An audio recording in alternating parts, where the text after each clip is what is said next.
Chapter 2095. Just like a passerby participating in the final stage of a marathon, the skinny Nan stumbled as she ran. Not far behind her, Durand was quickly catching up. Obviously, Lady Nan didn't succeed in summoning the invincible boss. What could she do? She could only run. Roar! Suddenly, the mutated Durand opened its mouth, and an orange-red light shot out from its mouth. The straight beam of light brushed past young Miss Nan's shoulder and smashed into the rock in front of her, instantly creating a melted hole. Miss Nan, do you feel that you're going overboard? Why don't you give me a chance? Unknowingly, she ran to a cliff with a rapidly flowing subterranean river below. Was this the subterranean river in Dongermy village that Miss Yi had mentioned before?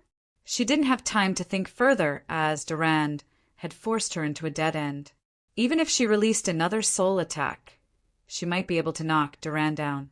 However, behind Durand, there was still that strange black-robed woman. The black-robed woman slowly walked over from behind Durand. Hey, in any case, I did break the statue for you. Well, no matter what, I was the one who broke it with the stone that I threw. Give me some face. Miss Nan tried to save her life that was in danger. Durand opened its mouth again, and the orange-red light condensed. Lady Nan's eyes suddenly narrowed. She took a step back, and the next step was the surging river below the cliff. She spat out the light beam. I won't play with you anymore. Lady Nan gritted her teeth and took a deep breath. At the moment when the light beam exploded, she resolutely jumped down with the belief that the Black Soul envoys could be reborn after death. Boom! The powerful beam of light instantly blew up the cliff and melted it. A large piece of rock was even broken off and fell into the underground river below. The splashes were instantly drowned by the rapid flow of the river. The black-robed woman stood at the side and looked at the distant river expressionlessly. Beside her, Durand slowly crouched down and let out a few low gurgling sounds from time to time. After a while, the black-robed woman retracted her gaze and turned around to leave. Durand, on the other hand, used both his hands and legs to quickly follow her. Her eyes, ears, mouth, and nose were all filled with icy cold water. But Nan still forced herself to stay in the water for a period of time before she dared to surface. She frantically breathed in a few mouthfuls of turbid air, but she didn't know where she had been swept to. The overly fast-flowing river made it impossible for her to resist. She could only let the river carry her away. She wanted to save herself, but there was not even a stone protruding from the road. The cold air from the icy river even invaded her innards. She had consumed too much of her energy when she was leaping through her thoughts. Now, she didn't even have any fat under her skin. She was so cold that she kept shivering. Gradually, she even lost control of her hands and feet and became stiff at the same time. At this moment, something in the water seemed to have strangled her ankle and pulled her body in the current. Lady Nan was instantly shocked. She thought that her leg was grabbed by some terrifying thing in the water. She subconsciously kicked a few times, but not only did she not manage to break free, she was even more tightly bound. Nan forced herself to calm down. She realized that she seemed to be entangled by something. She tentatively touched her ankle. She realized that what she touched was not some strange creature, but a rope. It seemed to be a thick and long rope that stretched across both sides of the river. She pulled the rope with difficulty and slowly approached the river bank. When she finally reached the shore, Nan immediately collapsed on the ground. Her limbs were motionless, and only her chest was rising and falling rapidly. Finally, I'm saved, but who tied this rope? Nan slowly got up and saw that there seemed to be a piece of wood inserted into the rock wall in front of her. She staggered over and found that the wood turned out to be a torch. In addition, there was a small cloth bag hanging next to it, which contained some materials that could be used to make a fire. On the ground, there was even a bag with some clean clothes, but it was a little small. But it seemed to be just right for her current skinny state. She doubtfully lit the torch to illuminate the surroundings and then found a road. Someone used the underground river water to travel from upstream to here? Nan Xiaonan suddenly thought of something. But who would be so bored to do such a crazy thing? Shaking her head, Lady Nan decided to give up thinking. Her brain didn't have much nutrients to support her thinking. She hoped that she could find something to replenish her calories on the way. It would be better to find something rich in protein. Then she saw a small lizard crawling out from the crack of the rock. The carriage slowly stopped in front of village Chief Charles's house. At this time, there were already several kingdoms' cavalrymen stationed in front of the house. Even the cavalrymen could be seen walking on the road. At this time, when the carriage just stopped, a cavalryman directly stepped forward and asked, "Who is it?" Mr. Jacques poked his head out of the carriage and smiled. "Go and tell your baron that Mr. Jacques and his family have come to visit." "Please wait a moment." The cavalryman nodded and quickly turned to go inside. Soon after, the cavalryman came back and said with a cold expression, "You can go in, but the coachman has to stay outside." Mr. Jacques nodded casually, first walked out of the carriage, then turned around and helped a woman wearing a luxurious dress and a veil hat down from the carriage. After the woman came down, she was followed by a girl who was also wearing a veil, but dressed like a young girl. The woman and the girl followed behind Mr. Jacques, and under the cavalryman's lead, they slowly walked into village Chief Charles's house. The house was brightly lit. Baron York from the kingdom was wearing casual clothes and was sitting on the sofa, looking somewhat casual. Seeing Mr. Jacques' arrival, he put on a smile on his face. "Mr. York, I have been waiting for your arrival." Baron York hurriedly stood up, opened his arms, and walked forward enthusiastically, even gently hugging Mr. Jacques. "This must be Madame Isabelle." At this time, Baron York looked at the woman behind Mr. Jacques and stepped forward. No matter what, if this was the real Princess Isabelle, he couldn't neglect her. When nobles meet, the minimum greeting was necessary. Perhaps there would be a hand kiss. But he heard that this Madame Isabelle had leprosy. Baron York wasn't sure if this was a lie made up by Jacques to prevent people from discovering Isabelle's identity. Fortunately, the woman didn't intend to kiss his hand. She just stood there quietly and nodded slightly. Baron York didn't mind and quickly greeted them into the living room as he said, "Village Chief Charles is a hospitable person. Not only did he give up his house for me to live in temporarily, but he was also afraid of disturbing me, so he moved to another place. I always thought Charles was very suitable for this kind of thing," Mr. Jacques said with a casual smile. At this time, Baron York opened a bottle of wine. He said that he had brought it from Chernon and that it was a box of gifts from the Crown Prince. This was the last bottle. There's no need to say more.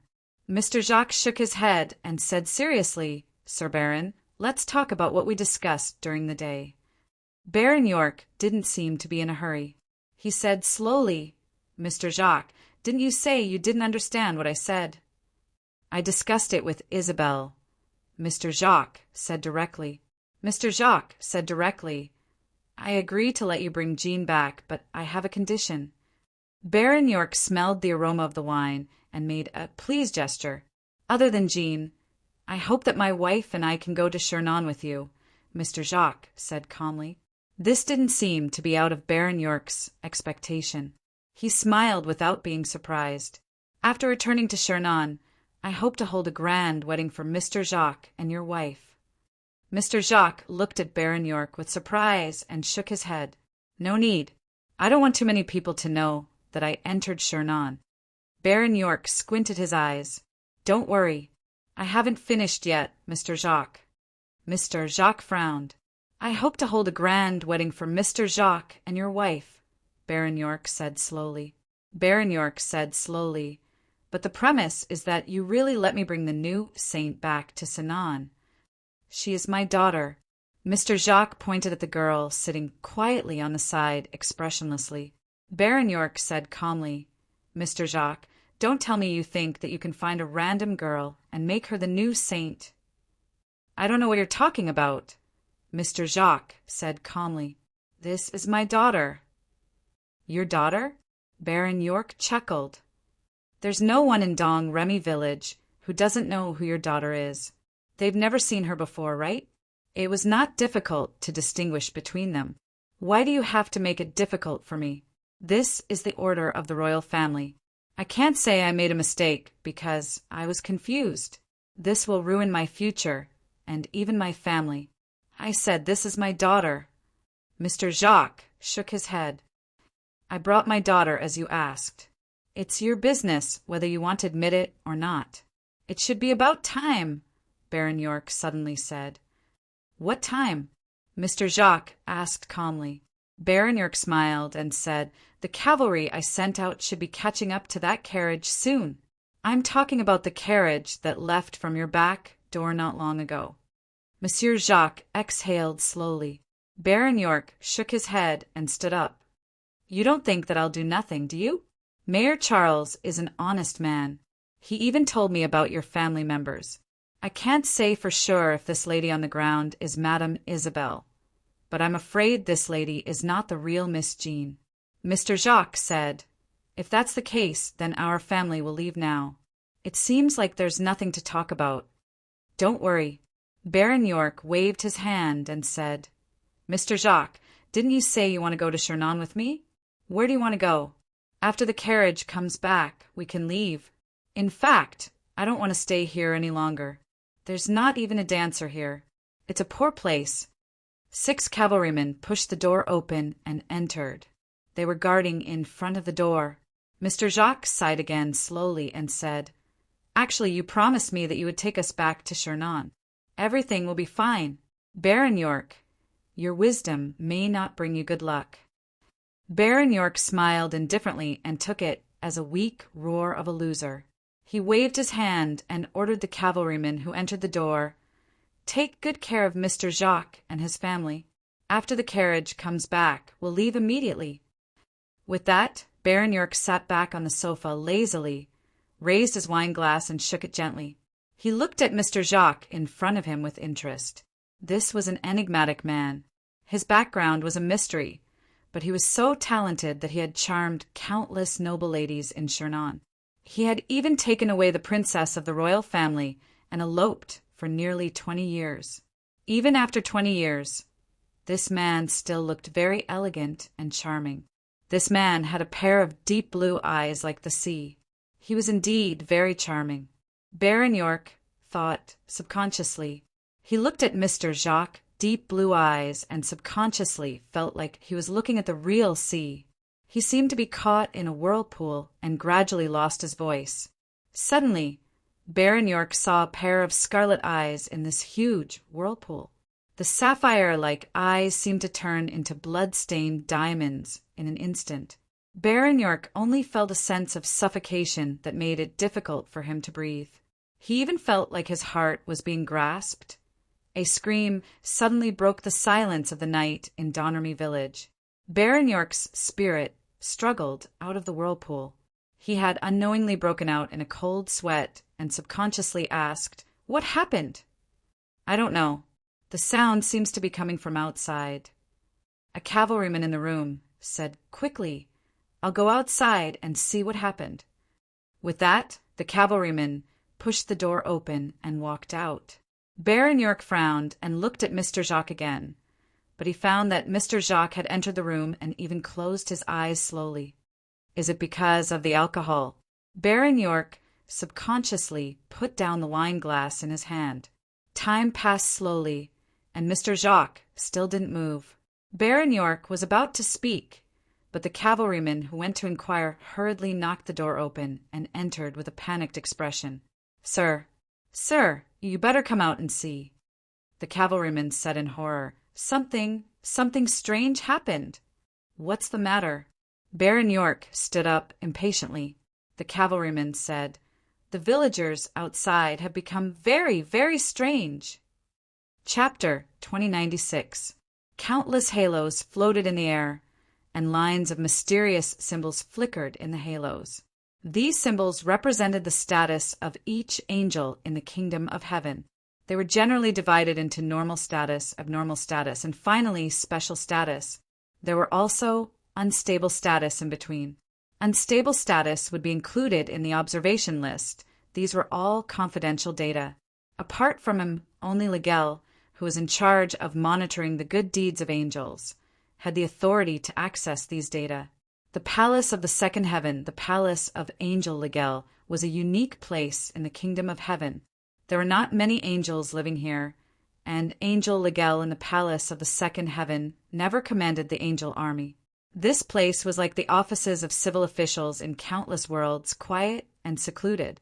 When the young man in white quietly left the kingdom of holy light and returned to the kingdom of heaven and came to the palace of the second heaven, there was only one angel cleaning in front of the door. The angel in charge of cleaning didn't even know that a great angel had come to the palace of the second heaven. Like a gentle breeze, the gentle breeze blew into the depths of the palace of the second heaven, where countless halos gathered. Ligel. The young man in white's voice sounded in this unique space. In the sea of halos, a handsome angel was twisting his wrist. In front of the angel, the halos began to move and arrange themselves. The angel didn't stop because of the call. However, he spoke. "I think it's about time you came back to find me." The young man in white was silent for a while before slowly saying, "What do you mean?" The angel said indifferently, "First, tell me your purpose of coming to find me." "Ligel." The young man in white looked at him quietly for a while and said, "I found something in the kingdom of holy light. This is the record of what I found this time. Take a look." The young man in white waved his hand, and a light shot toward Angel Ligel. The light immediately sank into the halo in front of Angel Ligel. Perhaps this is a very direct action. Angel Ligel frowned, and once again distinguished between the light and the halo. After a while, Angel Ligel showed a look of understanding. "What do you want to prove?" Angel Ligel suddenly asked, "I can only answer you that these data have indeed been changed." The white-clothed youth frowned and said, "Who changed these records behind the scenes?" Angel Laurel shook her head and said, "I can't answer your question. This is the destiny system of the Holy Light Kingdom, not the database of the Kingdom of Heaven. I'm just one of the developers of the destiny system. I don't have absolute authority." "Even you can't?" the white-clothed young man muttered. Angel Ligel slowly said, "In fact, every person with the highest authority in the Holy Light Kingdom can secretly modify the destiny system to a certain extent, and they can do it anonymously. Although we, as developers, can check the modification process through the background, there is no way to check the real identity of the person who modified it." The young man in white said with dissatisfaction, "Why didn't I know about this?" Angel Ligel said, "If the Supreme Beings had known about this from the start, they would have been afraid that one or more of them would have set things up according to their own preferences. Therefore, they would have considered adding some rules for the Supreme Beings." "Then why are you telling me now?" the young man in white asked expressionlessly. Angel Ligel smiled faintly and said, "You're already here and you're still questioning me. I'm afraid that you'll beat me. I can't beat you anyway." The young man in white slowly sighed. He worried so much for Heavenly Kingdom, but these guys were all so undisciplined. He quickly suppressed the unhappiness in his heart, but at the same time he was also alarmed by the unhappiness in his heart. He needed to maintain absolute purity. Any thoughts that would lead to depravity had to be cut off as soon as he discovered it. Otherwise, with his power, once he fell, he would become another fallen dawn, or even worse. That would be a fatal blow to the kingdom of heaven. Then, according to what you said, the anonymous person behind this also knew the truth. So he didn't hesitate to modify it? The young man in white pondered and said, "How did the anonymous person know the truth?" Angel Ligel calmly said, "Logically speaking, only the developers know the truth. The supreme person of the Holy Light Kingdom can only know this secret from the developers. Otherwise, it can only be told by Father. Let's first rule out the possibility of Father right? That means me and the other developers are all suspects. Angel Legel paused here. He looked at the young man in white and suddenly smiled. Are you going to lock me up first? The young man in white snorted and said, You know I can't do that. If I lock you up, who will be responsible for the inspection of the kingdom of heaven? You'll make the kingdom of heaven a mess. Angel Legel shrugged and said, Then the only thing I can help you with is to restore the changed data for you. Then restore it. The young man in white nodded and then said, Why do you think I'll come back to find you? You always knew about the abnormalities in the data? Angel Legel shook his head and said, The database of the kingdom of heaven is enough to give me a headache. The destiny system of the Holy Light Kingdom itself is very complete, and there are other developers. Under normal circumstances, I won't pay too much attention to it. This time, because you came to find me, I took the time to take a look. Then you? Angel Legel looked deeply at the young man in white and said, Me? She seems to be back. Who? The young man in white was stunned. Angel Legel slowly said, Every developer of the Destiny system has a channel that they can use to enter the system's back end. All these years, we've been trying to close the channel that belongs to her, but we haven't been able to do so. After all, she's the first developer of the Destiny system. Where is she? The young man in white's eyes narrowed, and his tone became much heavier. Angel Legel just shook his head and said, Maybe somewhere in the kingdom of heaven or maybe just outside. If she wants to enter the back end, she can do it anywhere. It's just that for so many years, she never took the initiative to enter. Her sudden appearance, this time, might mean something, to release some kind of signal. The young man in white was silent. Angel Legel thought for a while and said, I'm telling you this because I think you might have a better judgment than us regarding this signal. After all, she was brought to heaven by you in the beginning. The young man in white remained silent. He was holding the original copy of the altered data that was recovered by Angel Legel. After a while, the young man in white sighed and said, You need to be careful about this matter. Not many people know about this. Angel Legel shook his head and said, This is a taboo topic. Apart from you, no one else knows about it. You can rest assured. The young man in white nodded and said, From now on, can you use your authority to temporarily close the Destiny System's data modification authority? For a short time, yes. Legel thought for a while and said, As time goes on, it will be more difficult for you to find out the truth. In these 2 days, if the anonymous person wants to modify the data again, they will find something. Give me 2 days.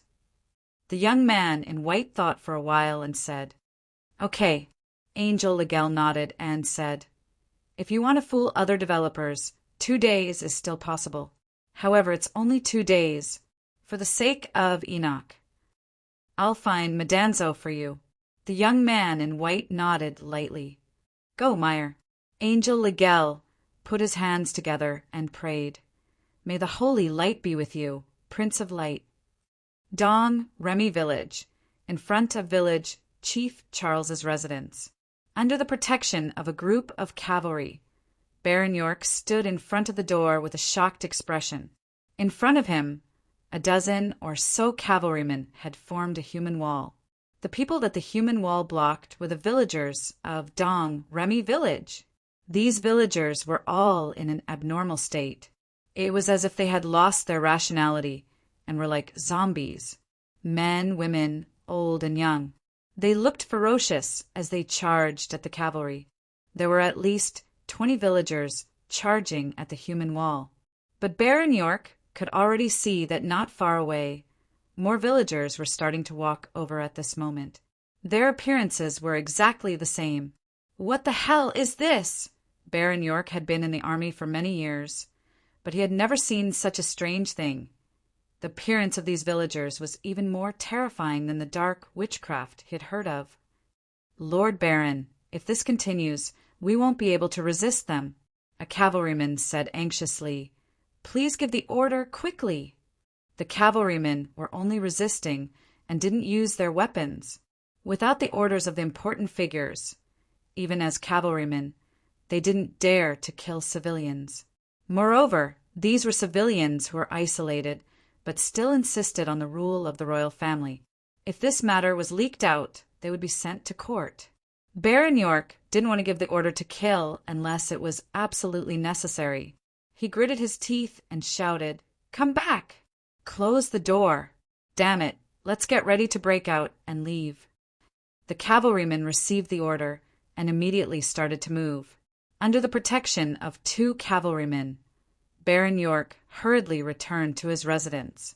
At this time, the cavalrymen moved a large number of heavy objects from Charles's house and began to pile them up in front of the door. They planned to break out from the back door and leave. In the chaotic front yard, Baron York frowned, but he didn't know when Mr. Jacques had come to the front yard. Other than Mr. Jacques, the woman and girl wearing a veil and hat were standing quietly behind Mr. Jacques. They really do look like a family. Baron York muttered to himself before quickly stepping forward. The situation outside isn't looking good. Get ready and follow me out of here first. Mr. Jacques said indifferently, "What happened outside?" "Something terrible," Baron York said in a low voice. "I even suspect that this matter has something to do with you, but I have no evidence."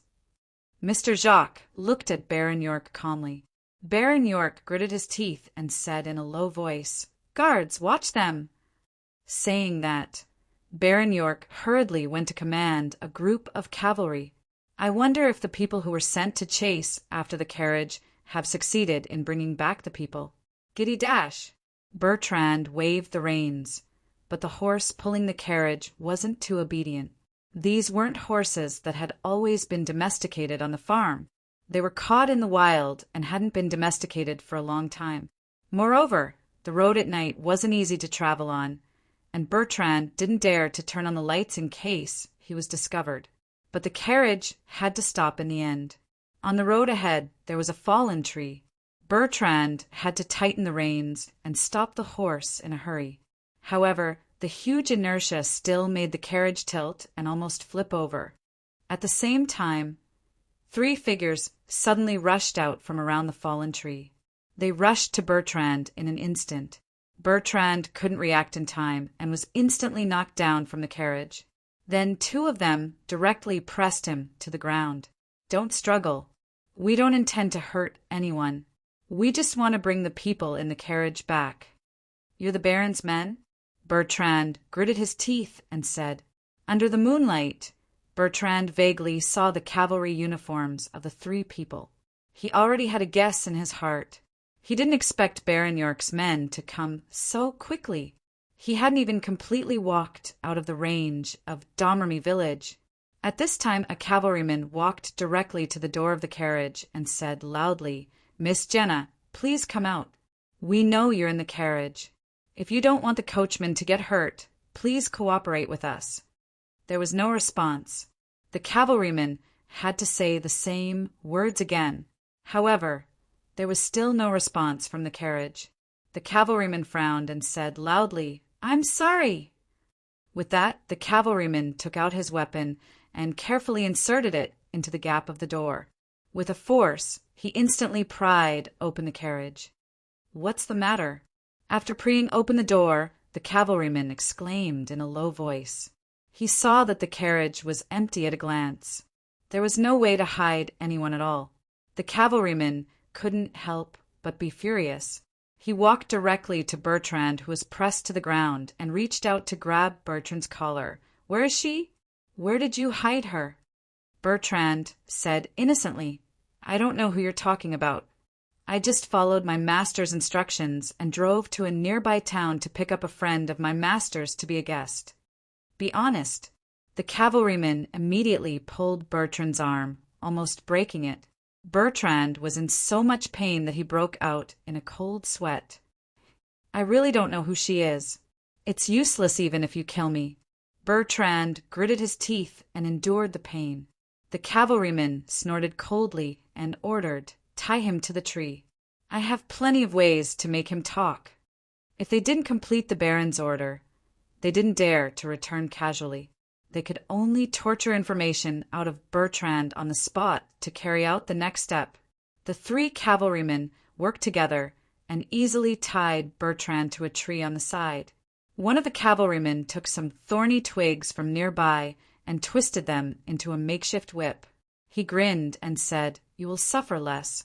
Bertrand gritted his teeth and turned his face to the side. The cavalryman sneered and raised the thorny whip in his hand. Just as he was about to swing it down, a fist-sized rock was suddenly thrown from the dark and smashed into the cavalryman's head. In an instant, the cavalryman's head was bleeding profusely. There, the cavalryman who was hit in the head covered the bleeding wound. He raised his weapon and rushed into the dark in an instant. The other 2 cavalrymen saw this and hurriedly chased after him. Bertrand frowned at this time. He didn't know who was helping him. Logically speaking, no one should know that he took this route. But at this moment, Bertrand felt that his hands tied behind the trunk seemed to be loosened a little at this time. "Who is it?" Bertrand asked in shock and horror. "Shh, don't talk. They will be back soon." "You are." Bertrand couldn't help but be startled because he recognized the voice of the speaker. "Mr. Assaix? How did you—" "I found the sweet flower." Mr. Assaix, who was untying the rope, suddenly said at this time, "Do you believe it?" Chapter 2097. The 3 cavalrymen didn't chase far because they quickly felt that this might be a bait. When they returned immediately, their guess was confirmed. Damn it, they shouldn't have gone far. Let's split up and keep in touch with the whistle. The cavalrymen quickly mounted their horses and galloped off in 2 different directions with a murderous look on their faces. After the cavalrymen left, 2 figures quietly crawled out from the bottom of the carriage not long after. "Mr. Assaix, your method is really thrilling.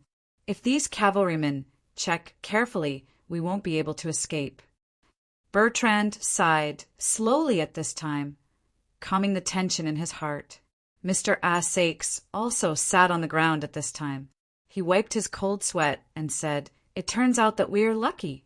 Also, these cavalrymen are not very mentally developed." Mentally developed? Bertrand couldn't help but be startled.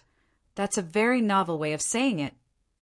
"I'm also applying what I've learned on the spot from a very dignified lady." "Let's not talk about this first." Mr. Assaix shook his head. "What are you going to do now?" Bertrand asked knowingly, "What are you going to do?" Mr. Assaix stood up and patted the mud on his body. During the day, a very energetic young man in the village said that he would take me to find sweet flowers. I was quite happy at first, but guess what? "What?" Bertrand asked. "That guy actually wanted to kill me." Mr. Assaix said with a straight face, "You should understand that in that case, I could only defend myself. It's a pity that the young man died." You killed him?" Bertrand's expression changed slightly. He rushed forward at once and grabbed Mr. Assash's collar with both hands. "How could you kill him?" "Did I have to stand still and let him kill me?" Mr. Assaix said expressionlessly. "Impossible." Bertrand was furious. "You are lying.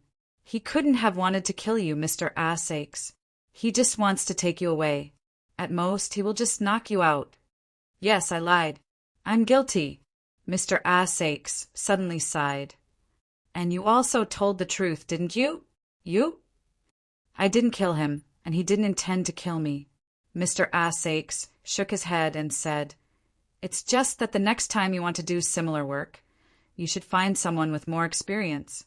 That child is too nervous and—" At this moment, Mr. Athaches raised his arm and flexed his biceps. He revealed a row of white teeth and said, "I've been training my body regularly." Bertrand didn't know whether to laugh or to be angry. He let go of Assaix and sighed. "Originally, I should have lured you away, but unfortunately I had other tasks at the time. I really couldn't help it. What's the other mission you mentioned?" Mr. Assaix frowned and said, "That boy refused to say anything. Bertrand, for the sake of saving you once, shouldn't you tell me something?" You and Mr. Jacques. What are you planning behind the scenes? Bertrand sighed. It's a bit complicated. I just wanted to complete the master's orders. These cavalries have caught up with me, so I don't have to continue to escape. Mr. Asakes, I'm going back to the village now. If possible, you should leave now. For the sake of saving me, I won't tell anyone that we have met.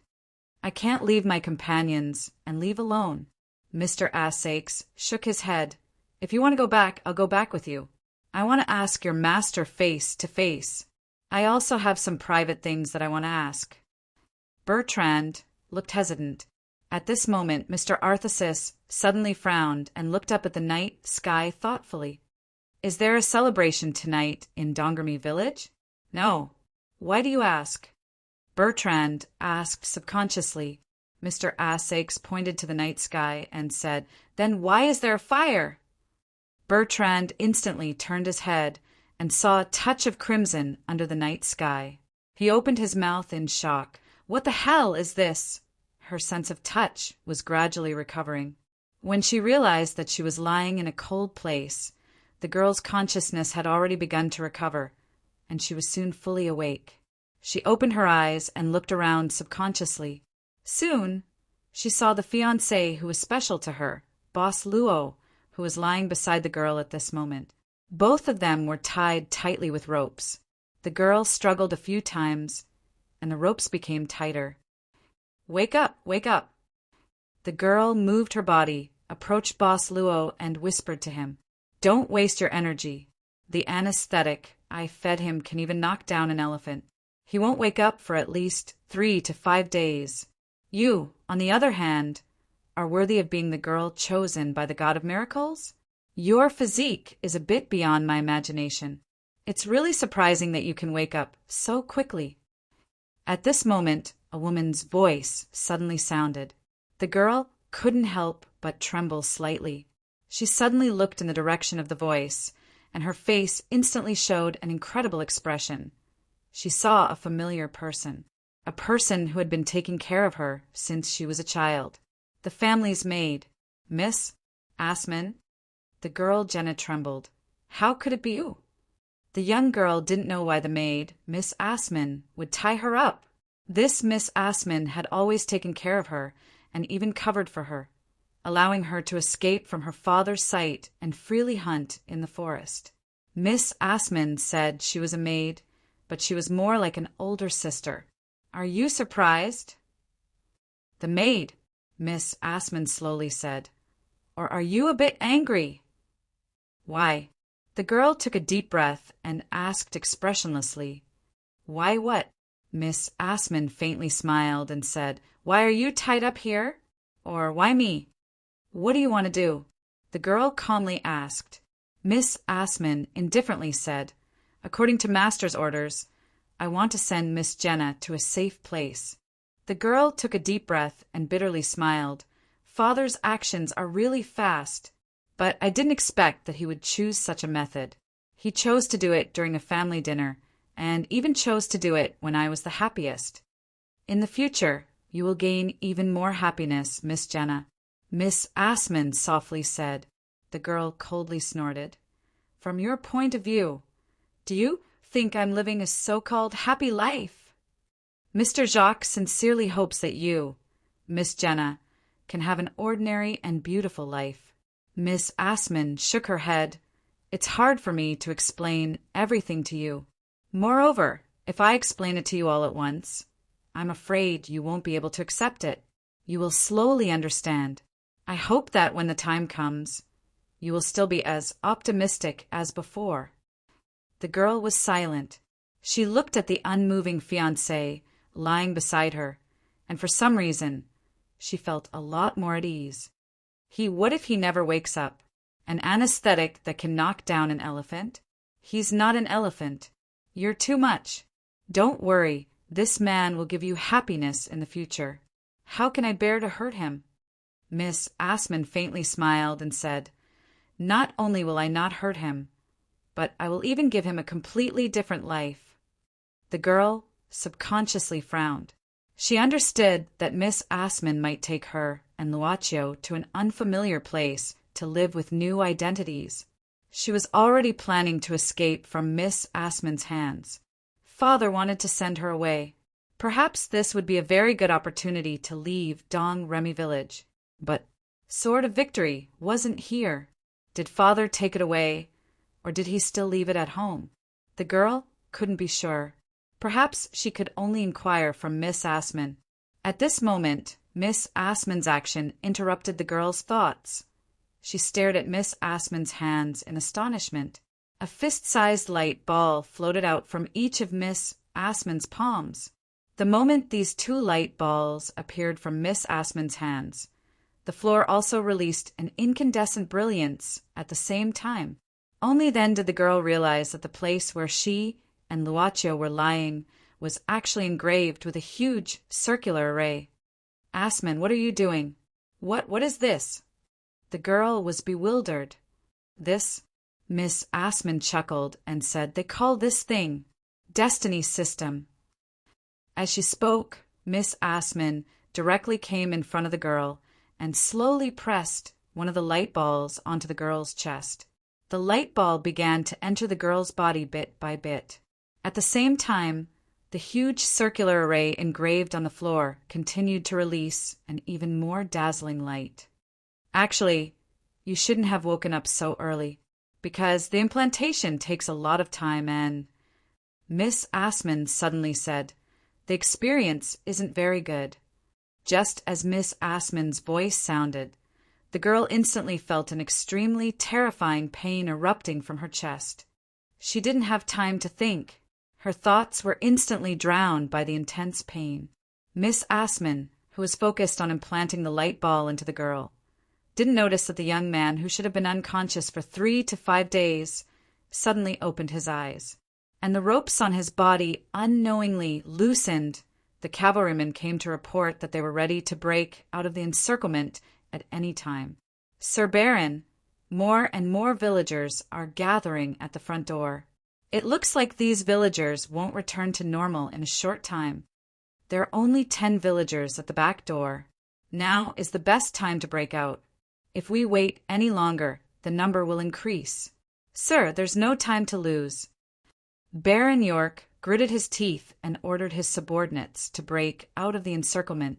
As for the few cavalrymen sent to chase after the carriage, they could only leave marks along the way. Or it would be best if those cavalrymen could meet up on the way. After instructing his subordinates, Baron York quickly found Mr. Jacques and his family. He didn't say much to Mr. Jacques and directly ordered his subordinates to show their weapons and threaten Mr. Jacques and his family to move. Mr. Jacques suddenly said, "They're afraid of light, especially fire. Light the torches. This will make it easier for you to break out of the encirclement." "Fire?" Baron York instantly frowned. He looked at Mr. Jacques in confusion. "How do you know?" Mr. Jacques said calmly, "Before you arrived, the Burgundian cavalrymen attacked. Those Burgundian cavalrymen were exactly the same as the villagers now. We've experienced battle, so we know that they're afraid of fire." "You mean that the reason these villagers became like this is because of the Burgundian cavalrymen?" Baron York's heart sank. He was afraid that the villagers' mutation was some kind of evil power controlled by the Burgundian Duke. But Mr. Jacques shook his head at this moment. Baron York didn't know whether Mr. Jacques didn't know or didn't intend to say. He pondered for a while and directly ordered, "Light the fire! Since these guys are afraid of fire, then we'll burn this place." Mr. Jacques glanced at Baron York indifferently. "Lord Baron, you're the type to do things thoroughly. It's on your account," Baron York said expressionlessly. "I hope you're not lying." Monsieur Jacques closed his eyes. "Whoa." The cavalrymen received the order and poured kerosene on the walls around the courtyard and directly ignited it. In an instant, village Chief Charles's residence was in flames. Under the light of the huge fire, the villagers who surrounded village Chief Charles's house all had a trace of fear on their faces. They retreated and looked like they wanted to rush forward, but they couldn't get close to the flames. "It works." The cavalrymen were delighted. Baron York immediately ordered, Evacuate immediately. In an instant, the back door of village Chief Charles's house was knocked open by the cavalrymen. The dozen or so villagers surrounding the back door were instantly knocked into a mess under the cavalrymen's charge. Under the protection of the cavalrymen, Baron York and Mr. Jacques family directly rushed out of village Chief Charles's house. Because the house was burning, the villagers seemed to be attracted by the flames. A group of cavalrymen protected Baron York and Mr. Jacques family and smoothly walked to the entrance of the village. The cavalrymen's horses were placed here. Once they got on the war horses, they would gallop all the way, and the villagers wouldn't be able to catch up. A trace of relief appeared on Baron York's face. However, when everyone arrived at the place where the war horses were placed, they saw a mess. The war horses all fell to the ground, dripping with blood, and at this time, among the many war horses' corpses, there was a strange figure standing. Baron York sucked in a breath of cold air. Standing among the war horses' corpses was a guy whose skin was cracked and orange red light flowed out of his body. His body was emitting waves of heat. He looked like a human, but not a human. Levi! Mr. Jacques suddenly frowned and showed a surprised expression. Obviously, he recognized the identity of this guy with cracks all over and orange red light at a glance. It was the missing Levi. Hashtag, hashtag, hashtag, hashtag, hashtag PS. The title won't be very long, at most 5. Chapter 2098. The death of the war horses was extremely tragic. Many war horses were even torn apart alive.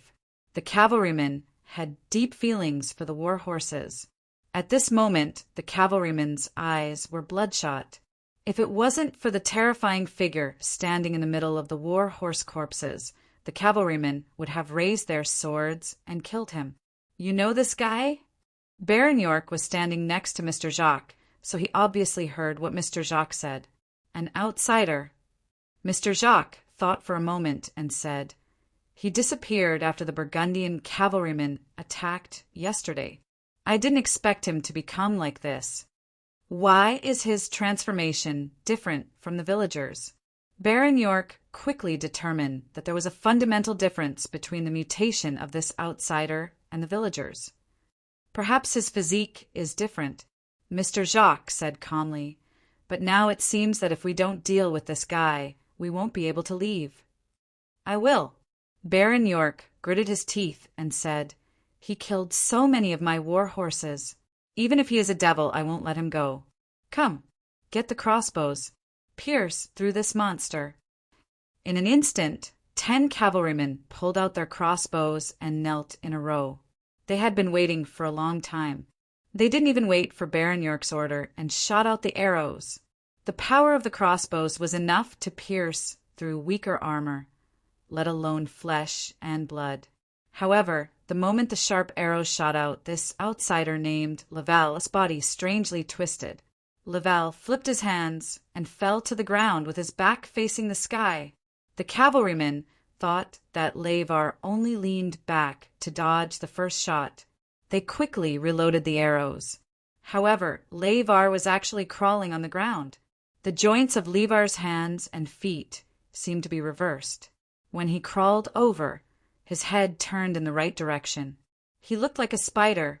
This extremely strange scene made the cavalrymen suck in a breath of cold air. Before they could react, Lavar, who looked like a human spider, suddenly jumped up and landed in the middle of the cavalrymen. He swept around crazily. It could no longer be called human. It was shaped like a monster, and its strength was boundless. The armored cavalrymen were easily swept away. Moreover, a large part of their breastplate was directly smashed into the ground. This time, Baron York had only brought 30 cavalrymen to deliver the urgent letter from the royal family. They had rushed over through the night, and in the blink of an eye, at least 4 or 5 cavalrymen had died. Baron York was shocked and angry. It took a lot of time and money to train a cavalry, not to mention that this was his own personal guard. "Don't panic! Don't panic!" Baron York roared. As someone who came from the army, he had a baleful aura around him. Use the chains. Baron York held a metal chain in his hand and charged into the chaotic battlefield. Seeing this, a few of the personal guards immediately understood. They had followed Baron York for many years and had a tacit understanding. They all grabbed the iron chains and scattered around Baron York. In the blink of an eye, numerous thick iron chains were thrown out, causing the creepy-crawling Lavar to fall into the iron net made by the iron chains. Green roots appeared on Baron York's arm. He sucked in a breath of air but didn't spit it out. He used all his strength to pull on one end of the iron chain. Lavar was entangled. At this moment, the cavalrymen were pulling on the iron chains with all their might, firmly holding him in place. Chop! Baron York roared. The remaining cavalrymen attacked at almost the same time. The sharp swords in their hands stabbed out. At least 5 sharp swords stabbed into Lavar's chest and back in an instant. Lavar instantly stopped struggling. He stood there motionlessly and lowered his head. Success! Baron York raised his arm and shouted. However, before Baron York could rejoice, he heard the cavalier who had stabbed Lavar with his sword exclaim in shock. This cavalryman threw down the sword in his hand and retreated 2 steps in panic. The other cavalrymen who used swords did the same. The sword is burning red. The sword that fell on the ground was not only red, but also melted. Lavar, who lowered his head, suddenly raised his head. His mouth cracked open and revealed a creepy smile. The iron chains that bound his body turned red at a visible speed. Baron York subconsciously felt a burning pain in his palm. He threw down the iron chains in his hand in shock. His palm felt like it was burned by fire. The pain made him sweat profusely. What kind of monster is this? Baron York's eyes narrowed. A black shadow flashed in front of his eyes, and then he felt a suffocating pain coming from his chest.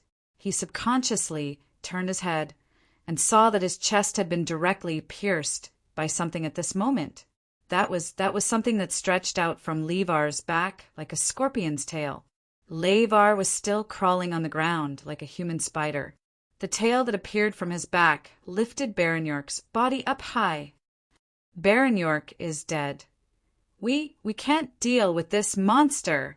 The few cavalrymen who were scared out of their wits suddenly fell to the ground. They kicked their legs and frantically moved backwards.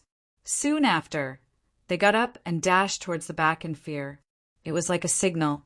The loss of morale and the death of their leader, coupled with fear, the cavalrymen instantly collapsed and fled in all directions. However, they seemed to have become prey.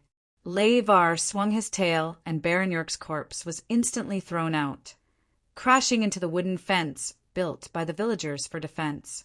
Laval leaped high into the air and grabbed the closest cavalryman, pinning him to the ground. He grabbed the cavalryman's hands and tore with force. The cavalryman was instantly torn into 2 halves. This was a bloody slaughterhouse. Facing the dripping blood, Mr. Jacques was unusually calm as he stayed in place. Behind him, his wife and daughter, the 2 women wearing veils, were still standing quietly beside Mr. Jacques. At this moment, in the midst of the slaughter, 2 figures could be seen running towards Mr. Jacques. Along the way, they knocked down 2 fleeing cavalrymen, but after the cavalrymen fell down, they immediately got up and ignored them, desperately trying to run further away. These 2 people hurriedly came to Mr. Jacques' side, Bertrand and Mr. Assaix. "Master," Bertrand quickly said, "we saw the fire," but Mr. Jacques shook his head slightly, hinting Bertrand to stop talking. Mr. Jacques glanced at Arthaces and suddenly smiled. "Sweet flower, have you found it?" What was this? Mr. Assaix was startled. He sized up Mr. Jacques with uncertainty, but he didn't know why he was so calm at this moment. "Is that really Lavar?" Mr. Assaix didn't have time to ask the question in his mind. He locked his eyes on the monster who was killing the cavalrymen and running further and further away. How did he become like this? "I heard that people who lose their faith will turn into monsters," Mr. Jacques suddenly said. "They will turn into the things they are most afraid of." This Mr. Levar probably doesn't like spiders and scorpions. How did you know?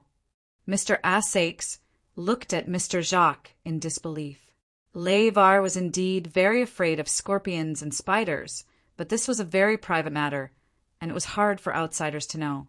Besides, this wasn't the City of Freedom. Mr. Jacques shook his head and looked at Mr. Asakes. What about you? What are you afraid of? I'm afraid. Mr. Asakes gritted his teeth and grabbed Mr. Jacques' collar. He said furiously, Who the hell are you? Why do you call yourself the owner of the Rose Mansion? I knew something was wrong with you since you walked into the mansion. Don't you already know who I am? Mr. Jacques said softly. Mr. Asakes frowned. When he was about to speak, he saw the girl standing behind Mr. Jacques. His expression froze, and he pushed Mr. Jacques away. He walked up to the girl and took off the veil on her head. Kea Lily? Seeing that the girl's face was actually that of the maid he had picked up from the mansion, Carrie Asakes was enraged. He immediately looked at the other woman wearing a veil and waved his hand to remove her veil as well. As expected, Yu Yi Ms. Seeing Kea Lily and Ms. Yu Yi, who was the first guest of the Rose Mansion, Mr. Sashes's mind was in chaos. What on earth did you do to them? At this moment, Arthesis realized that whether it was Kalili or Miss Yu, their current state was very similar to that of Ludic and Durand's male assistant. They were like empty shells without any thoughts. Their expressions were dull and lifeless. Mr. Jacques slowly sighed and said with a gloomy expression, This place… Actually, it has been a long time since someone from the outside came here. What? Mr. Asakes frowned. Mr. Jacques suddenly stopped talking, and his calm expression even changed a little. He gazed into the distance, and his expression gradually became solemn. He muttered to himself, Who opened it? Don't stop halfway. Mr. Asakes was furious. When he was about to speak, he saw an orange light in the distance. Laval is back. Not good, let's go. Let's go first. Laval should have chased after the cavalries, but he didn't expect him to return so quickly. No need, she came out. It doesn't matter where we go. Mr. Jacques shook his head. Her? Who? Mr. Jacques slowly said, My daughter. You mean Ms. Jean? Mr. Asakes said subconsciously. But soon he saw that the orange light that was supposed to be one suddenly turned into two. Not only Laval, there was another person beside Laval. It was Durand, the Durand who had been missing since the beginning. Durand looked almost the same as Laval. However, unlike Laval, who looked like a spider and a scorpion, Durand looked more like a dog. Beside Laval and Durand, there was a woman in a tattered black robe. Her long hair reached the ground, and she walked barefoot. Her face couldn't be seen clearly, but she held a flag spear in her hand. Beside this black-robed woman, Laval and Durand were tamed like pets. The woman was getting closer and closer. Mr. Asakes even saw the faint smile on this woman's face, and he couldn't help but shiver. He didn't know why he was afraid. He was just instinctively afraid. His whole body was afraid because of this woman's approach. Go to Rose Mansion, bring them along. At this moment, Mr. Jacques suddenly said, I was going to send you to the Rose Mansion, but you came back by yourself. You really are like the Dark family. You're not leaving? Mr. Asakes asked subconsciously. If I leave, no one will stop her. Haven't you always been curious about who I am? Mr. Jacques slowly walked out as he said, Do you still remember the legend that Jean told you about in the village? Mr. Asakes was startled. He didn't understand why Mr. Jacques would suddenly mention this bedtime story that was used to scare children. But in the next moment, the doubt in his heart turned into fear. At this moment, Arthesius's eyes widened. He saw something. He saw Mr. Jacques' body rapidly expanding. The expanding body instantly tore apart his clothes. But it wasn't just that Mr. Jacques' body was expanding at an extremely fast speed, and it was even transforming, with a continuous roar that made one's scalp tingle. Mr. Jacques' body began to have fine scales. His arms turned into terrifying, sharp claws. His back even split open, and fleshy wings that were more than 20 meters long spread out. A huge black horn grew out of his head, and his eyes turned crimson red. He became a dragon. He became a huge black dragon that bared its fangs and brandished its claws. As he roared, the earth seemed to shake. Seeing this, Asash's mind almost went blank. He muttered to himself, "A dragon slayer turned into an evil dragon. Are you the legendary dragon slayer?"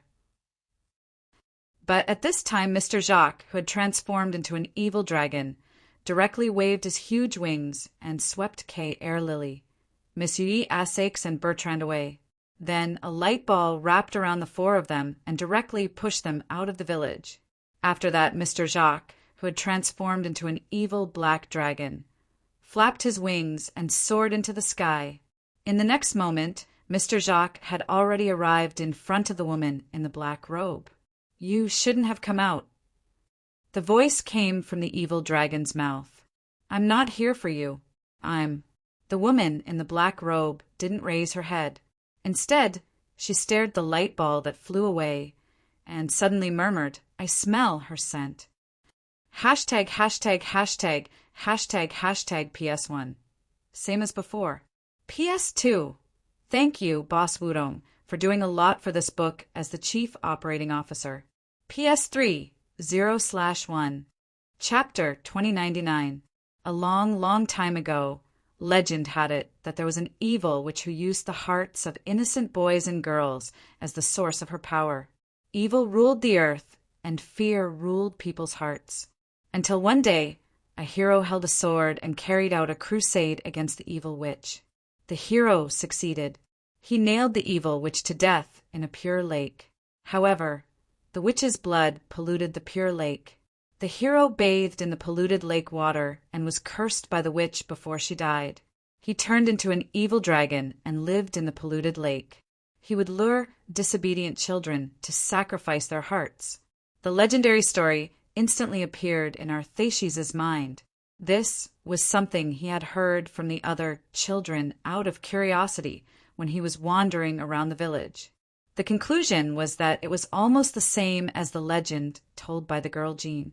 But Mr. Assaix never thought that the legend was true. The evil dragon really existed, and this evil dragon turned out to be Mr. Jacques. Not only did the question not get answered, but it also multiplied after Mr. Jacques turned into an evil dragon. However, Asashis was unable to ask now. The evil dragon's final sweep swept the group of people far away. After landing, they had to look at the village to see its outline. "Mr. Assaix, let's go to Rose Mansion." Bertrand grabbed Asashis' arm as soon as they landed. "I hope we can catch up." "Catch up with what?" Mr. Assaix waved his hand and looked straight at Bertrand. "You don't seem to be surprised that Mr. Jacques turned into an evil dragon." "No matter what happens here, I won't be surprised."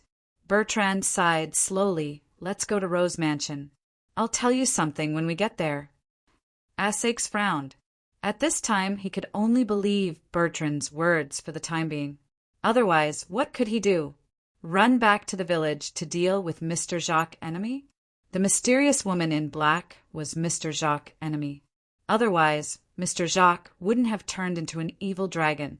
In other words, even if he had the physique that he had developed after being single for more than 30 years, he wouldn't be able to deal with an enemy that required him to transform into an evil dragon, right? If I leave now, what about Ludic and the rest?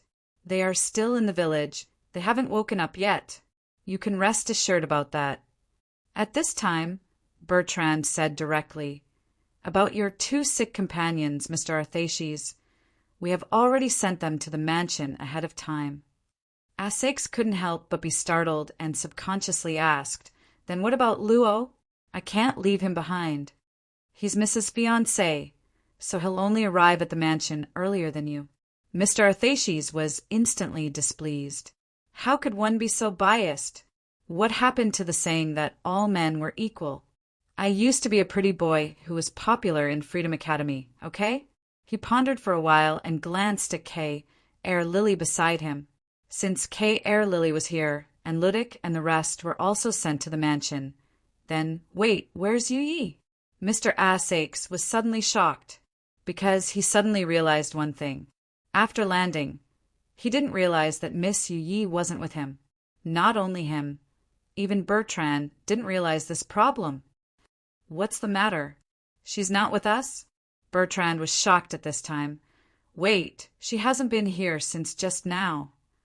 I don't remember. Maybe it was too rushed. Asax shook his head. Bertrand gritted his teeth and said, We can't take care of her. If she's still in the village, the master may take care of her. Mr. Bertrand, please help me take K. Air Lily safely to the mansion. Mr. Asax took a deep breath and said, That lady is my guest. I won't leave my guest behind. Are you crazy? Mr. Asax ignored him and patted Bertrand's shoulder heavily. Then he gritted his teeth and rushed to the village again. What a stubborn Holy Light citizen, Bertrand sighed at this time. He shook his head and immediately carried K. Air Lily on his back and rushed into the forest in front. No one knew when the battle started. The first one to attack was Delink. As soon as it opened its mouth, an orange-red light beam shot out and rushed toward Mr. Jacques, who had transformed into a black dragon. As a black dragon, it had the power of an evil dragon in people's imagination. The orange-red light beam shot directly at the black dragon's body, but it only blasted off a few of its scales. Later, Lavar also joined the battle. Even though Durand and Lavelle were much stronger due to their mutation, they were still tiny before the black dragon. The only thing that could help them resist the black dragon was the terrifying heat emitted from their bodies. The black-clothed woman, holding the battle flag, watched the battle expressionlessly. At the same time, the villagers of Domremy village had given up on blocking village Chief Charles's house. They rushed out from all over the village and rushed toward the black dragon. Not only were there young and strong villagers, but there were also old people, women, and even children. Even village Chief Charles was among them. Even the cavaliers who died at the hands of Lavelle raised their weapons and charged at Mr. Jacques, who had transformed into a vicious dragon. They were like zombies that crawled out from their graves. They are all fighting against you. Isn't it ironic? In the night wind, the black-clothed woman's figure slowly appeared. Stop this meaningless resistance. I said that I'm not looking for you. The response was the decisive roar of the black dragon. However, the enraged dragon did not kill the villagers who waved their swords at it. Even Durand and Lavar were repelled by the black dragon time and time again. Then, drown in the flames of revenge. The black-clothed woman said softly. In an instant, the entire Domremy village was ignited with black flames, as if a sad song was being sung. The black-clothed woman waved the flag spear in her hand in the middle of the black flames, and a black light flashed. In the next moment, the black dragon let out a painful cry. A huge wound appeared on the black dragon's body. It almost cut through its entire chest and abdomen. The black dragon instantly lost most of its ability to move and fell to the ground. The people, like ants, rushed toward the black dragon's body. Fight the dragon! In the circle that continued to release strong light, half of the light ball had completely merged with the girl's body. It seemed that it was only a matter of time before the remaining half was merged. Miss Assman, who was operating all of this, was still focused on it. This was obviously a very tiring job, and she couldn't make any mistakes. Just at this moment, I heard that every destiny system has a serial number. Then, where did this destiny system come from? The maid of the Jacques family, Miss Assman, almost thought that she was hallucinating. Her hands trembled slightly, and she almost made a fatal mistake. She had to force herself to stop the work at hand, and there was a trace of horror in her eyes. She finally realized that the young man who was drugged with a large dose of anesthetic and wouldn't wake up in a short period of time had woken up without her knowing. He even untied himself. At this moment, He was like an obedient student standing behind a teacher who was doing an experiment. Yes, when Miss Assman turned around, Boss Luo was standing behind her. Am I disturbing you? How did you? Miss Assman was shocked, but she couldn't loosen her hands at this moment. Although there was a storm in her heart, she still kept calm. Boss Luo said slowly, I'm just looking.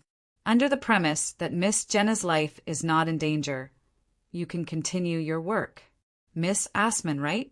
And thank you for preparing dinner for us tonight. The grilled fish is delicious. You're welcome. Miss Assman had to show a stiff smile.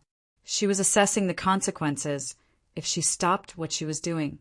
She soon found that the outcome of her assessment was unbearable. Miss Assman, you haven't answered my question. What question? She asked knowingly. Boss Luo said patiently about the problem of the unique serial number of the Destiny system. Or rather, how did you solve it? Miss Assman's gaze shifted and she frowned. I'm already surprised that you can wake up like this. What's even more surprising is that before I sent you here, I already checked you. You don't have the Destiny system on you. Can you please explain? Yes, I don't have it. Boss Luo nodded. I shouldn't be able to install it, but if you want to install it, it's possible. It depends on the situation. So who are you? Miss Assman took a deep breath. Who are you? The saint? Or that person? Who is that person that Miss Assman is talking about? Boss Luo asked curiously. Miss Assman wanted to stall for time, so she said sarcastically, who else? Of course, it's that, similar to God, the incarnation of the holy light, Saint Michael. Boss Luo said, why do you think that I'm from one of the two sides? Except for them, Miss Assman sneered. Who would care about what happens in Dong Remy village? Boss Luo thought for a while and said, it's strange. Miss Assman, you've always been in Dong Remy village, but why do I feel like you're very familiar with Freedom City? Guess. Miss Assman chuckled. Assuming that you've lived in Freedom City before, Boss Luo smiled casually, then everything will be more logical. Continue. Miss Assman's expression didn't change as she calculated the time in her heart. Miss Assman, you might have to move faster, Boss Luo suddenly said. Mr. Jacques' situation might not be very good. What did you say? Miss Assman couldn't help but frown. Soon after, she coldly said, you think this can distract me? Boss Luo shook his head. At this moment, the door of the mysterious dark room suddenly opened. Miss Assman's expression froze as she saw Bertrand carrying the maid, Kay, Lily hurriedly running in. Who let you in? Miss Assman yelled angrily. Bertrand put down Kay, Lily and said with a serious expression, Master became a dragon. The one buried in the underground lake also woke up. What did you say? Miss Assman was shocked. I don't want to repeat myself. You heard me. Bertrand said directly, Miss, how long will it take for you to recover? And when did this guy wake up? I think I need an explanation too. I have a lot of problems on my side too. Miss Assman yelled irritably. There's something wrong with this guy. With him here, I can't calm down. I'll take care of it. Bertrand rushed into the circle without saying anything and stood in front of Miss Assman. He looked at Boss Luo and said seriously, although you're Miss Assman's fiancé, you've also offended the future son-in-law. With that, Bertrand clenched his fists and waved his hands. Boss Luo just raised his hands slightly and said calmly, I've already asked Miss Assman to move faster, so you see, I didn't mean to stop you. Also, I want to remind you too that it's almost midnight. Bertrand frowned at this moment. He didn't react. But Miss Assman's expression changed slightly, and she blurted out, How did you know? Boss Luo blinked and said, Didn't we and Mr. Assakes come to Dong Remy village after midnight? Miss Assman's expression turned ugly, and she said with difficulty, So you actually don't know much? Boss Luo smiled and said, "Miss Asman's reaction just now let me know more. So, midnight does have a special meaning, right?" Miss Asman was silent for a moment and sighed. At this time, Freedom City's Rose Mansion and Dong Remy Village's Rose Mansion will have a short moment of reversal. This will be the only way to leave this place. Boss Luo said in realization, "That's right, if you're not in a hurry, you can leave at this time tomorrow."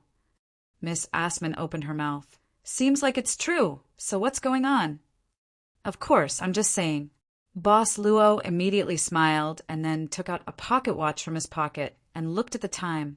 "There's still half an hour left, Miss Asman." Bertrand and Miss Asman looked at each other. Miss Asman gritted her teeth and took a deep breath. She continued to focus all her attention on the implantation of the destiny system. Bertrand still maintained a vigilant posture and did not relax for a moment. He suddenly thought of something and said indifferently, "You seem to be very free, but I forgot to tell you one thing. Your maid may not be in a very good situation at the moment. She may even be in danger." Boss Luo smiled and said, "I'll give her a day off today and let her do something she wants to do. Hashtag, hashtag, hashtag, hashtag, hashtag PS 1/1. Chapter 2100. The original location of the exit was not far from Mr. Jacques' farm, but when Nan Xiaonan returned to Mr. Jacques' mansion, she didn't see anyone in the house. All she could see was the fire in the village ahead, the grayish-black fire.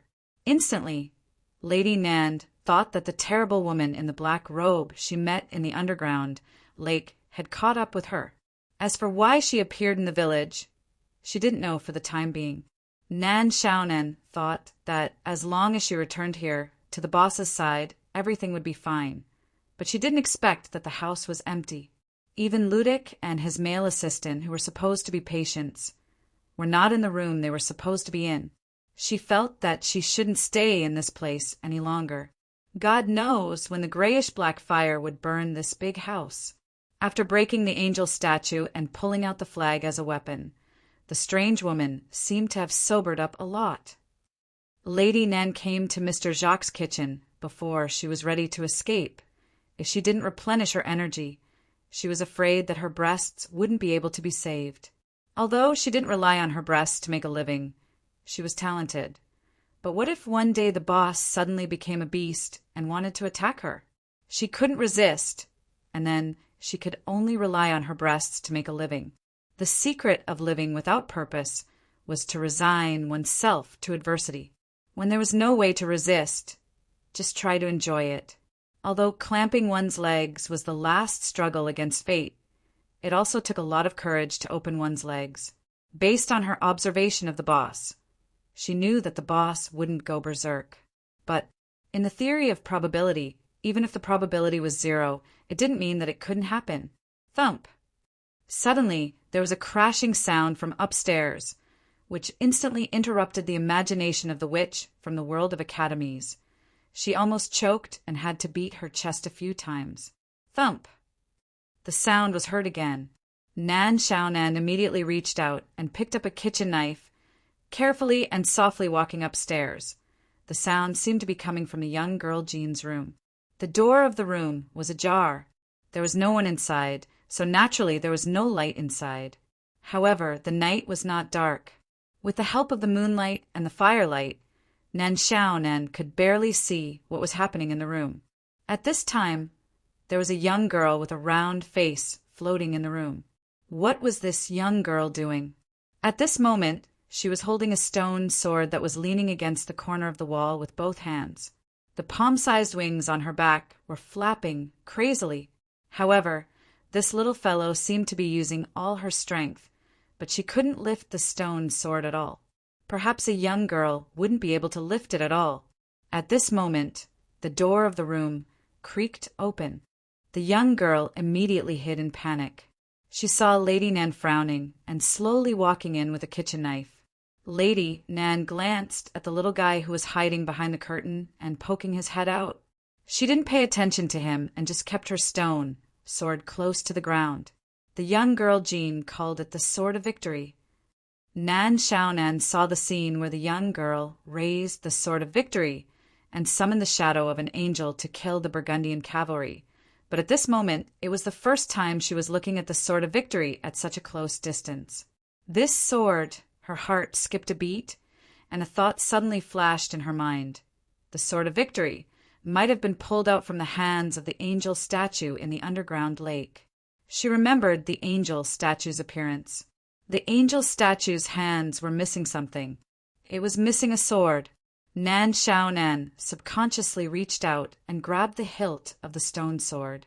She wrinkled her brows and then suddenly exerted some strength. She used too much strength, and the stone sword was suddenly lifted up. She even almost threw it out of her hand. Am I also a person chosen by God's miracle? Nan Xiaonan looked at the stone sword that she had lifted up in disbelief. There were many possibilities. At this moment, the little guy hiding behind the curtain suddenly flew out and grabbed Nan Xiaonan's sleeve. Where do you want to take me? Nan Xiaonan instinctively asked. Back, back, back, back. The little guy said anxiously. Back to what? Lady Nan blinked her eyes. The little guy immediately danced with joy, pointing and gesticulating as he flew here and there. You mean send this sword back to the hands of the statue in the underground lake? Nan Xiaonan quickly said. The little guy immediately showed a happy expression and nodded vigorously.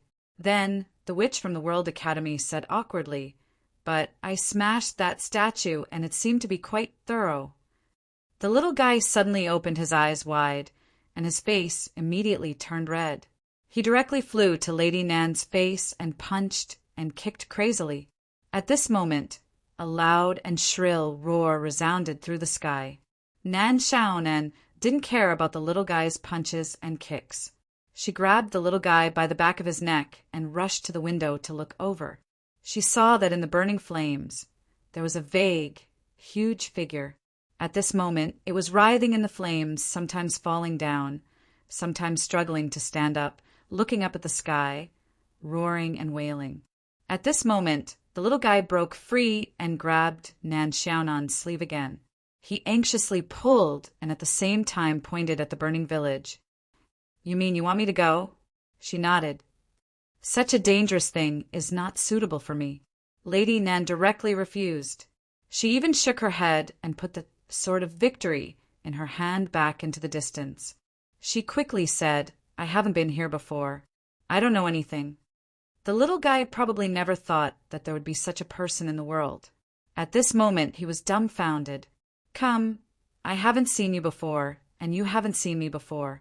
The next time we meet, we will be good friends.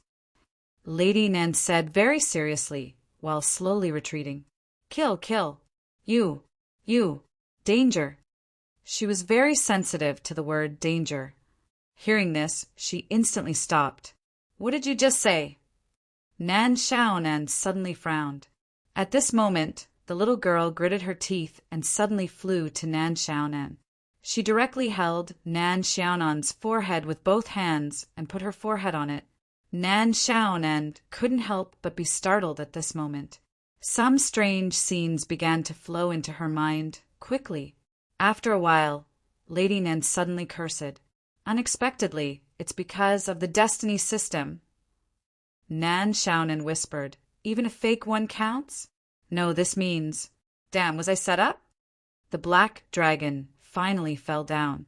At this moment, the cavalry's weapons madly stabbed into the huge wound on its chest. Durand and Lavelle directly jumped onto its body and began to crazily tear off the scales on its body.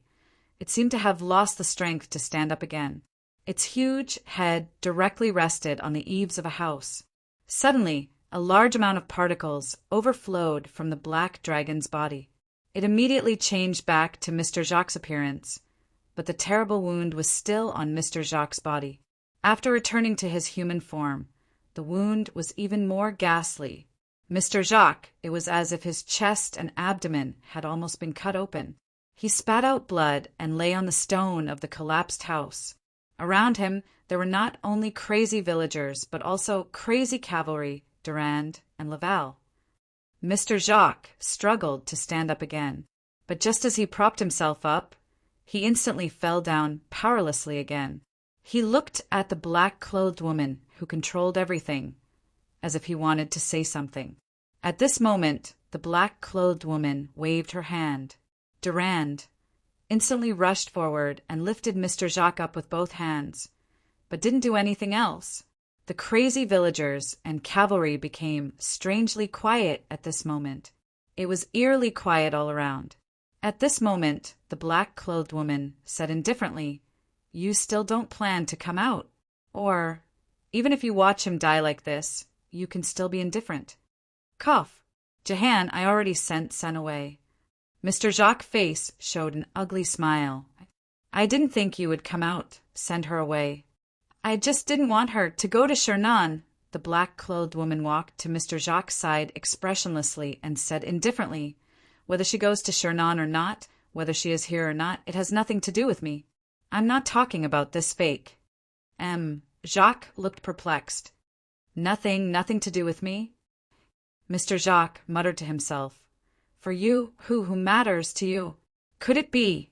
At this moment a loud roar sounded. He saw a chariot full of firewood, which had been completely ignited, crazily crashing into the villagers. Behind the wooden carriage was Mr. Assaix, whose hands and feet were wrapped in a thick quilt, with 2 kitchen knives on his waist and a hoe on his back. The black-clothed woman looked at the burning wooden carriage indifferently and didn't move. How could she be hurt by this thing? However, the crazy villagers and cavalry seemed to be naturally afraid of the light and heat of the fire. At this moment they all roared, but retreated. Only Durand and Laval weren't afraid of the light and heat of the fire. Laval even swept its whip-like scorpion tail and smashed the wooden carriage into pieces. At this moment, Mr. Arthursis could only hold onto the wooden strips in a daze. He gritted his teeth and took the opportunity to raise the 2 wooden strips in front of him to block. However, he found that these 2 wooden sticks weren't aggressive at all, so he quickly threw them away and pulled out the 2 kitchen knives from his waist. The hoe was too late. Laval stood in front of Mr. Assaix, and its huge scorpion tail was raised high as if it would pounce at any time. "Believe me, if you can recover, you'll never want to remember this appearance, Laval." Mr. Assaix took a deep breath and said, even though his voice was trembling, "Who asked you to come back? I asked you to leave." Mr. Jacques said weakly with a hint of anger. Mr. Assaix said, "I've passed level 10 in Sage's quotations. I can even recite Sage's quotations backwards. Do you know what this means?" Mr. Jacques didn't have the mood to care about this at this moment. "This means that I won't leave you to die." Mr. Assaix took a deep breath and said, "Even if you know that you'll die because of saving people, you should be fearless. This is the last pride of the descendant of the Sage family." Mr. Jacques opened his mouth, but didn't say anything in the end, and his face gradually dimmed. "It's really praiseworthy." The woman in black suddenly chuckled. "I thought only she has this God-given courage and sense of mission. Now it seems that it's not God-given. Perhaps it's always existed in the depths of the dark family's bloodline. You are." Mr. Assaix looked at the woman in black in front of him, and he couldn't help but reveal an inconceivable expression. He said in shock, "Ye miss? How did you know your hair?" The woman in black suddenly looked serious. Her gaze was so sharp that Assaix even felt like being pricked by needles. The woman in black waved her hand, and Mr. Assaix was directly grabbed by an invisible force and sent to the front of the woman in black. She stared into Mr. Saches's eyes and said with a strange smile, "What did you say just now?" "I didn't say anything." Mr. Assaix said calmly at this time, "I'll let you say it." The woman in black said indifferently. In an instant, Mr. Saches's body began to burn with a grayish-black flame. The flame wasn't strong, but it completely wrapped Mr. Assaix. The temperature at the center of the flame wasn't high. This was the physics knowledge he learned in junior high school. But Mr. Assaix wanted to curse at this time. The temperature of the grayish-black flame was indeed not high, but he felt pain, a pain that penetrated his heart, a pain that seeped into his bones. His body clearly didn't have any burn marks, but all the nerves in his body were feeling the pain of being roasted by a raging fire. It was just a few seconds, but it felt like 100 years had passed. The grayish-black flame suddenly extinguished, and Mr. Sashes's eyes were already dazed. He suddenly knelt on the ground and then directly fell down. The so-called descendant of the Saint family is only at this level. The woman in black calmly looked at the twitching Asakes after falling to the ground. However, although he's a descendant of the Saint family, strictly speaking, he's only a descendant with the name Dark. He's not left by her. While twitching, Asashes's eyes regained a trace of light. He suddenly stretched out his hand and directly grabbed the woman in black's scattered, tattered robe. "You're quite stubborn," the woman in black said indifferently, "but I won't be merciful because of this. I was born to take revenge." After saying this simply, the woman in black turned the flag spear in her hand and directly stabbed toward Aseshes's back. Ding! Asakes subconsciously closed his eyes, but he heard the sound of metal colliding. The expected piercing sensation didn't appear.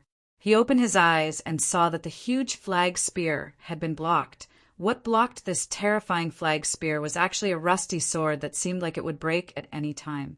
It was the rusty sword that he found in the basement of the Rose Mansion. "Miss, Yi. This time you barely passed. Asakes, you're finally willing to appear." 3 completely different voices sounded almost at the same time. Chapter 2101. The name of the president of the City of Dawn was Balaam. He was an old man with a unique hairstyle and white eyeshadow. He often said in his speeches, "Let the City of Dawn become greater. May the one who is similar to the Lord also become greater." President Balaam said excitedly in front of Angel Londo, "The City of Dawn hasn't had a great existence descend upon it for a long time. We finally have the attention of a great existence. This proves that our prayers can reach the other side." Angel Londo didn't like this passionate president of the City of Dawn. However, the great existences of the other 6 capitals were only responsible for supervising the City of Dawn. They wouldn't interfere with the internal affairs of the City of Dawn. This president of Balaam was elected by the City of Dawn. Even if someone wanted to criticize him, only the great existences of the 6 capitals could do so. Cut the crap. I'll follow the orders of the Archangel, who rules over everything. I'll perform the investigation on behalf of the Archangel. Angel Londo said, "President Balaam, please show me the account of the prayers you've received." "I'll need some time." President Balaam said seriously, "My lord, you must know that we don't know about this, so we can't prepare in advance." "Hurry up." Angel Londo waved his hand. "I don't need anyone to wait on me. I like a quiet environment. I'll give you half a day at most. You can leave now." President Balaam nodded respectfully and walked out quickly. He slowly closed the door. When there was only a small gap left, President Balaam's gaze was still fixed on Angel Londo. Angel Londo didn't seem to care. He just sat on the chair lazily and rested his chin on his hand as if he was thinking about something. Suddenly, Langdo's hand reached into a box in his bosom. His hand casually grabbed a few red and white pills and directly threw them into his mouth. He chewed and swallowed. Angel Londo reached out his hand again and grabbed a few more red and white pills. He tossed them into his mouth again, chewed and swallowed them. Angel Londo didn't seem to want to stop. He kept swallowing the pills in the box while thinking about something. He didn't seem to realize that he couldn't stop taking the pills. He didn't even think it was wrong. The gap of the door finally closed tightly. After leaving the room, a strange smile appeared on Balaam's face. A high-level angel is only SOSO. President Balaam's secretary was already waiting in the study. When President Ballum entered, his secretary hurriedly said, "Mr. President, half a day isn't enough time for us to calculate everything. Please buy us some more time." "No need." President Ballum smiled and said, "Lord Angel is in a good mood. He will forget the time." The secretary's eyes flashed with a trace of doubt, but she still nodded. The Grand President sat down and opened a bottle of carbonated drink that could make people happy. He also turned on the television. He liked to drink this kind of refreshing carbonated drink while watching TV, checking his phone for updates, and interacting with the citizens of the City of Dawn on social media. Today is also a happy day. Mr. President uploaded the motion picture he had just taken. "Is there anything else?" The president's secretary then opened the notebook in his hand and took out an invitation card. "This is an invitation from the Saint City, Orleans. It has just arrived." Invitation. Mr. President was a little surprised. Who sent the invitation? What's the content? The owner of the invitation is the Saint of Orleans. The secretary had a trace of reverence on her face as she slowly said, "The City of Freedom Academy is about to hold the Holy Maiden's coronation ceremony, so everyone in the 7 capitals is invited to attend the ceremony." Attend the ceremony? Mr. President lowered his head and pondered for a moment. "Since the Saint of Orleans sent the invitation, personally, I have to go no matter what. Go prepare for the visit to Orleans. That Lord Angel, do we really not need to pay attention to him for the time being?" The secretary couldn't help but ask, "Mr. President, if you go to Orleans, then Lord Angel. I will go with Lord Londo to attend the ceremony." President Ballum smiled and said he will agree soon. "Then, I will go prepare the itinerary." The secretary nodded and was about to leave the office. Mr. President continued to watch the TV comfortably. There was a live boxing match on the TV. This was a local tournament held by the City of Dawn, and one of the boxers was even the president's favorite. However, his mind wasn't on the boxing match at the moment. Even if the player he liked, Joe, was completely at a disadvantage. Attending the ceremony, the 7 capitals. Mr. President bit the straw and muttered to himself, "With such a good reason, I think that person might also appear. After all, it's an invitation from the saint." Suddenly, Mr. President picked up the phone. "Let Joe win," Mr. President said casually, surviving in a desperate situation, the appearance of a miracle, the courage to challenge a powerful opponent, and finally to victory. How much resonance can this bring? Joe's spirit will always remain on this stage. Even if he can't go on stage after this match, there will be more young people who will yearn for the stage and rush to it. Without waiting for any response from the other side, Mr. President hung up the phone. On the TV, the match had entered the 3rd round. The young boxer, who was seriously injured, once again stood up with a strong will. City of Freedom, Freedomport, on the beach along the coast. A child who was playing suddenly came to a big rock nearby and curiously looked at a young man in white who was leaning against the rock, seemingly asleep. The child had noticed the arrival of Brother Ja, the big brother in white, early in the morning. However, after the big brother in white came to the beach, he had been sitting here and looking at the sea silently. He even fell asleep. Children were always curious. The child became playful and couldn't help but poke the big brother in white with his small shovel. He originally wanted to poke the big brother in white's shoulder. However, the big brother in white suddenly opened his eyes. The child was startled and didn't even hold the small shovel firmly. "How long have I slept?" the young man in white suddenly asked.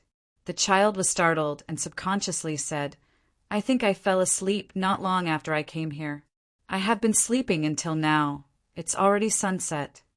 The young man in white looked at the red sunset on the sea. "Today I am a little tired. Thank you for waking me up." "Ah, me. I didn't. Go back. Your parents are calling you."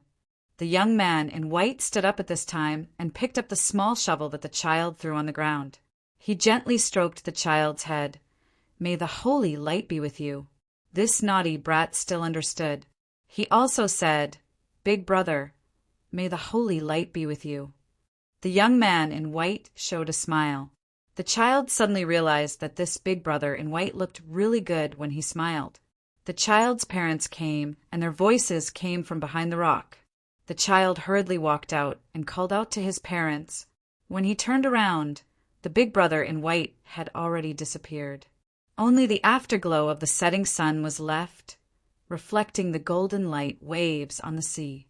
He followed his parents and left the beach. The tourists on the beach also gradually left. Not long after, the moonlight began to appear. Behind the rock, a young man in white slowly walked out. He lowered his head and stroked his chest with his hand, muttering to himself, "Isn't the effect of Maria's mark a bit too good? I haven't slept for a long time." After leaving Miguel's palace of the second day, he returned to the Holy Light Kingdom and quietly landed in the Freedom City. He came to the beach of the Freeport. He originally planned to quietly think about something and didn't expect that he would fall asleep unknowingly. Perhaps it was because it was rare for him to fall asleep, but he felt very good. Although 30% of his origin had strangely disappeared, his mental state was unexpectedly good at this time. After pondering for a while, the young man in white directly disappeared from the beach of the Freeport. The next moment, the young man in white appeared in front of an old mansion, Rose Mansion. He was silent in front of the door for a moment and finally stepped in. "Dong Remy Village." This time I barely passed. Sakes. Hearing the voice of Ms. Yu Yi, who blocked the terrifying battle flag with a worn-out rusty sword, Asash's body instinctively trembled.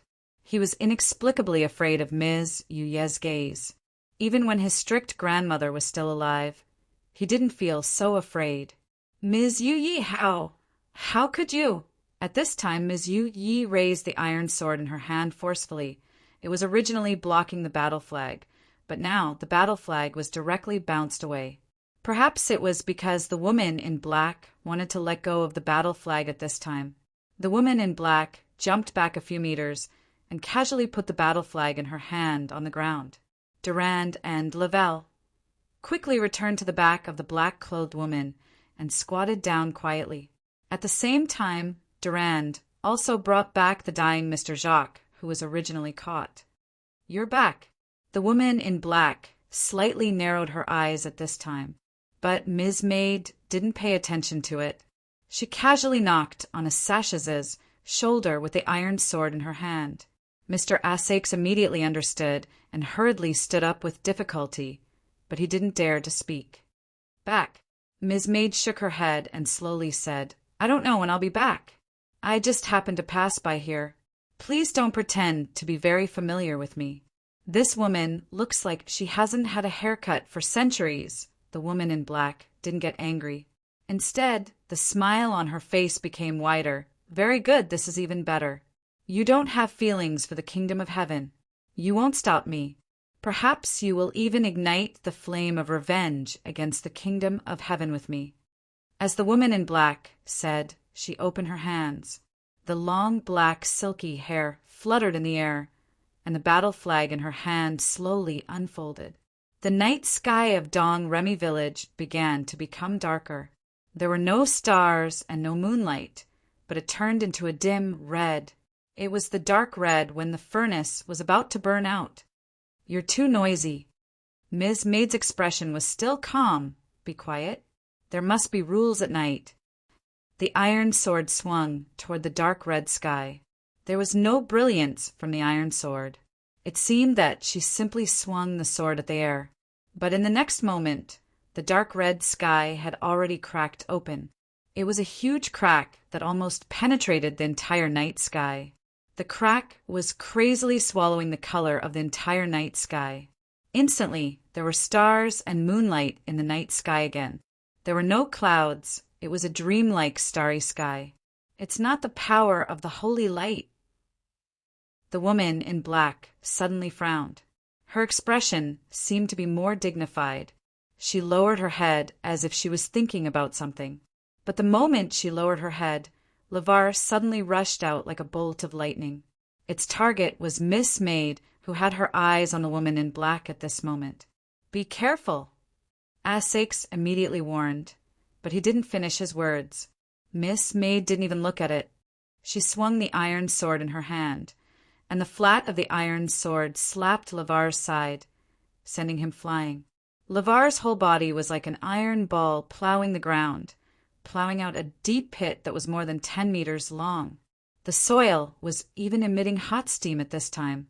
It was the heat of Lavar's body, which directly evaporated the moisture in the soil. Lavar's four inverted limbs struggled to stand up again, but he suddenly fell down again.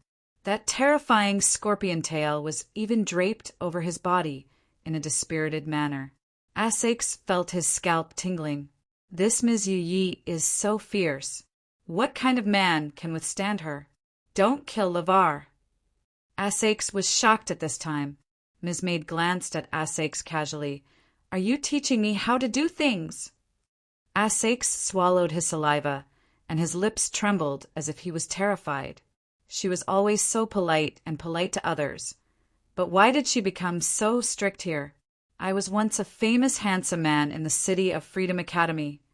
Mr. Jacques seems to be dying soon. Essex took a deep breath. Please try your best to save him, Ms. Yi. I won't let anything happen to him. Ms. Maid looked at the woman in black calmly and said indifferently, Even if it's the underworld or the hell, I'll bring him back. The woman in black not far away chuckled. You're not like yourself. You wouldn't be so arrogant in the past. Ms. Maid suddenly became silent. She suddenly exhaled slowly and said, I actually don't want to waste my rare vacation on this kind of thing. But since I'm already here, I might as well clean up some of the things that are left behind in the past. The woman in black suddenly showed an evil grin. She waved her hand, and the huge black battle flag fluttered in the wind. Clean up? What do you want to clean up? Do you want to use your flag? But don't forget that your master has abandoned you. Your flag has been broken into pieces. Miss Maid sighed. One is enough. But if there's another one, I can't stand it. You're too noisy. The moment she finished her words, Ms. Maid disappeared into thin air. That kind of sight and feeling couldn't be captured. The feeling of the woman in black. The woman in black narrowed her eyes instantly. She waved the spearhead of the battle flag instinctively, and the gray and black flames flowed crazily, forming a terrifying vortex around her. The flame vortex rose to the sky and blew away everything in the surroundings in an instant. The woman in black in the flame vortex suddenly stabbed out the battle flag. Ms. Maid's figure just appeared. The woman in black suddenly sneered. The spear completely stabbed her. However, the figure stabbed by the spearhead suddenly faded away. Is this all? The so-called flame of revenge is nothing more than this. The woman in black suddenly turned around.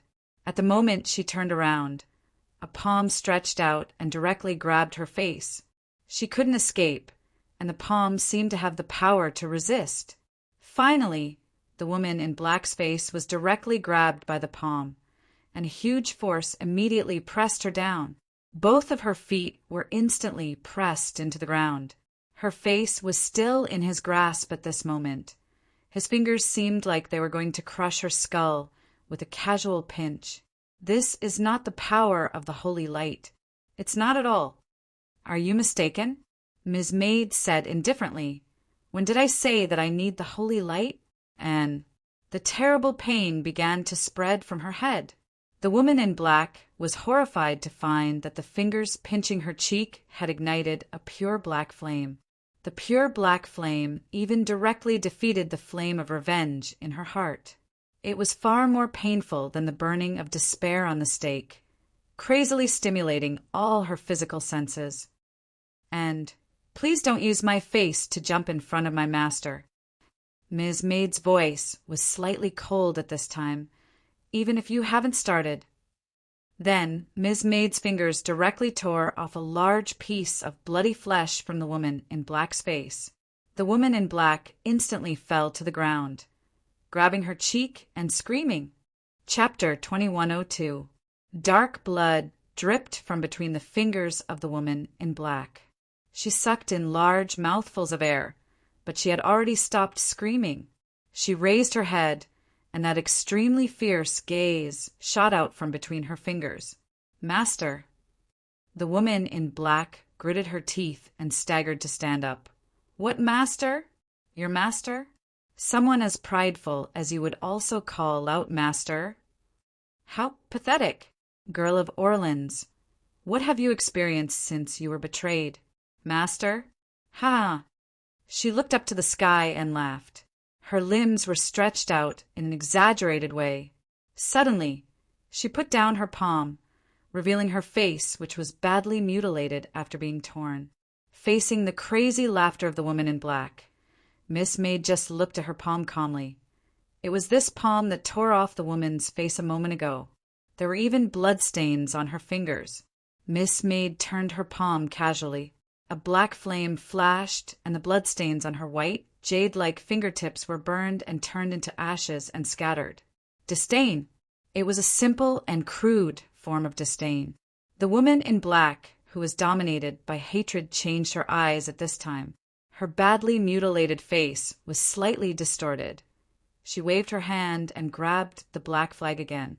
At the same time, something seemed to break out from her back. It was two huge grayish-black flames, the flames of execution born from hatred. The huge flame of hatred was like a pair of wings, driven by anger. The grayish-black flame seemed to be more solid. The woman in black disappeared at this time, just like Miss Maid. In an instant, the woman in black appeared behind Miss Maid weirdly. The spearhead of the black flag in her hand had been fiercely slashed towards Miss Maid's neck. Ding! Miss Maid didn't turn her head and didn't move her body. She just parried with the worn-out iron sword behind her back and blocked the dangerous attack of the black flag. The woman in black didn't stop. In the next breath, the flag in her hand had struck at least 100 times, but there was still only a ding sound. However, Miss Maid had parried the same number of times. This ding sound was actually composed of hundreds of similar sounds, but there was almost no time difference between them. Miss Maid suddenly slashed with the iron sword in her hand. A black shadow flew out at this moment. The black, clothed woman's body was instantly knocked into a wooden watchtower at the entrance of the village. The wooden pagoda collapsed, but soon the flames of vengeance burned the wood into ashes. In the fierce flames of vengeance, the black war flag was inserted into the ground, and the black woman's hands and feet were wrapped around the flagpole, hanging on the war flag. "What kind of power is this?" The voice of the woman in black seemed to have unknowingly carried a trace of uncertainty and fear. "Power?" Miss Maid said expressionlessly. "I'm just waving my sword. I didn't use any strength at all. Or rather, you're too weak. Dragon Witch, is that your name? Compared to a certain shameless Shinryu bitch. Do you think you deserve to have dragon attributes?" Did she say something vulgar? Probably. It was only when Shinryu was mentioned. "Then I'll let you see." The black, clothed woman slowly exhaled at this time. At the moment of exhalation, the black, clothed woman ignited the flames of vengeance. Her hands, her legs, and her body were all in a horrifying state of burns at this moment. A hoarse, mournful, and despairing voice that sounded like that of a demon god rang out. The black war flag quickly unfurled with the wind and fire. I look up to the highest. I follow the miracle and complete my mission. Even in the flames, I still firmly call out the name of the Lord. But why is it that I am the one who is left behind? Just because I only represent the evil side? She forcefully twisted the battle flag with both hands. The battle flag was instantly twisted open. She pulled it out with all her might, pulling out a long sword that was adorned with a gem that looked like a magic eye. Every time I recall this incident, every time I breathe, my internal organs will cry out in grief, and I will cry endlessly. She raised the demonic sword that she had pulled out from the battle flag. "Burn. Let everything collapse in the burning. Roar. Let everything descend into despair in the roar of hell. Your high and mighty attitude makes me want to vomit. Attack. She completely turned into a vengeful spiral. The spiral madly rushed to the calm Miss Servant Girl. When the vengeful flame's spiral approached, Miss Servant Girl raised the iron sword in her hand and pressed the sword with the other hand at the same time. Resist. With the iron sword as the boundary, the vengeful flame's spiral madly rotated. Roared, rotated, roared, roared. Miss Servant Girl's body began to move back, little by little. Crack! Numerous cracks appeared on the surface of the iron sword in an instant. The next moment, the blade of the iron sword was completely broken. Miss Servant Girl's eyes moved slightly, but her body chose to move at this time. She suddenly moved out of the vengeful spiral. The vengeful spiral rose to the sky and then fell down. The flame didn't disperse, but gently lifted the burning black, clothed woman. Miss Servant Girl looked down at the iron sword in her hand, which was almost the same as the hilt. She suddenly sighed, speaking of which, this sword actually has some commemorative value. You ye miss. At this moment, a rather abrupt voice broke into the battlefield full of flames. Miss Servant Girl couldn't help but frown. The reason for frowning was not because someone was close to the battlefield, but because the voice belonged to Nan Xiaonan. Lady Nan was holding Victory Between at this time, running all the way like running for her life. Her back was on fire. It was a grayish-black flame. This, which from the world's academic school, was in so much pain that tears and snot flowed out together. But she obviously didn't care about her image, eagerly saying, "You ye miss, use this sword." With this, Lady Nan used all her strength to throw out Victory's sword in her arms. This is a sword that can suppress her. It's suitable to deal with her.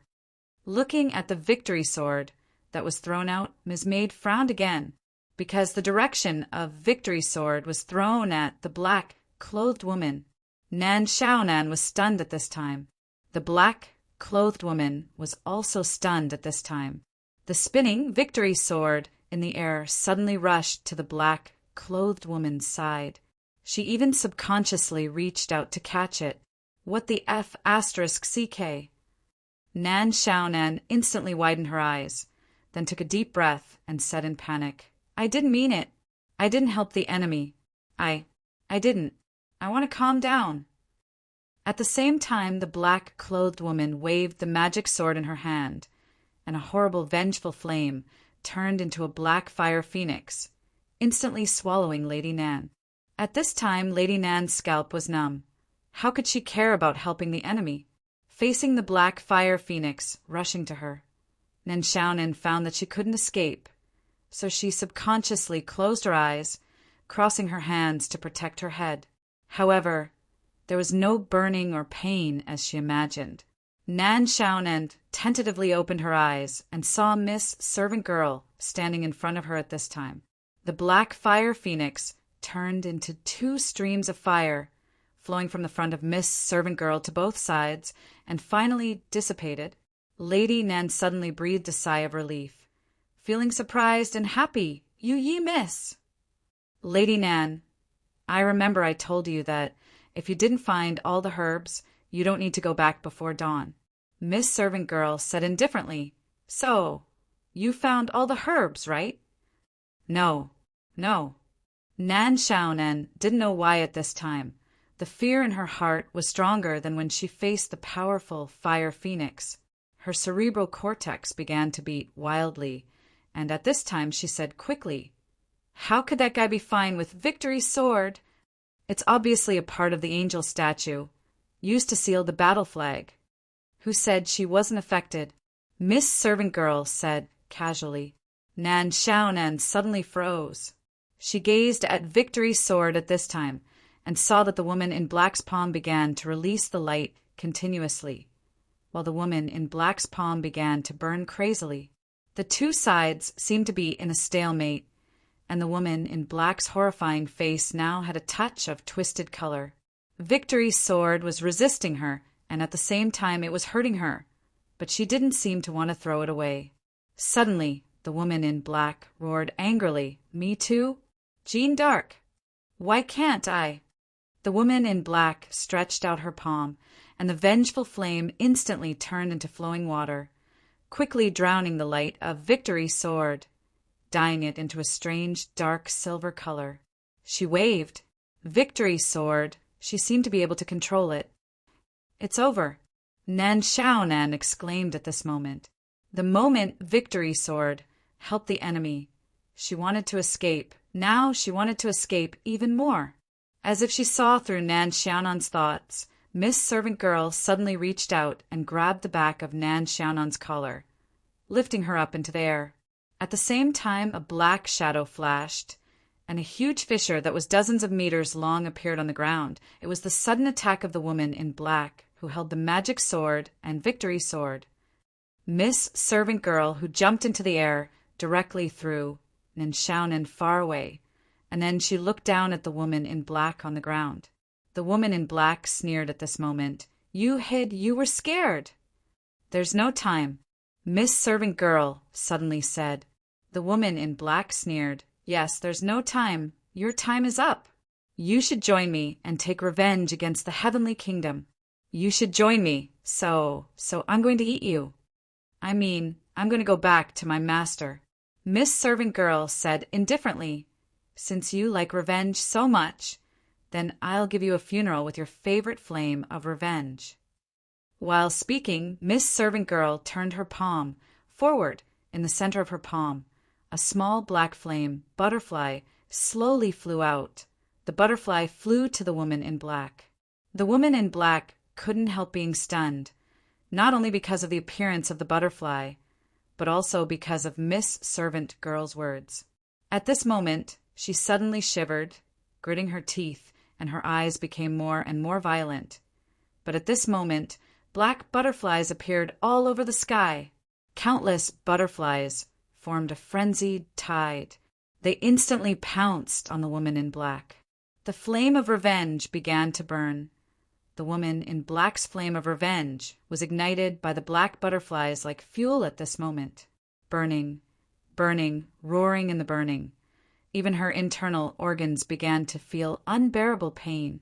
The woman in black crazily waved the two swords in her hands, wanting to drive away these terrifying butterflies.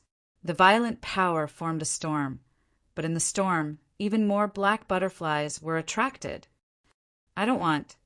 Even if she was thrown far away, Nan Xiaonan also trembled.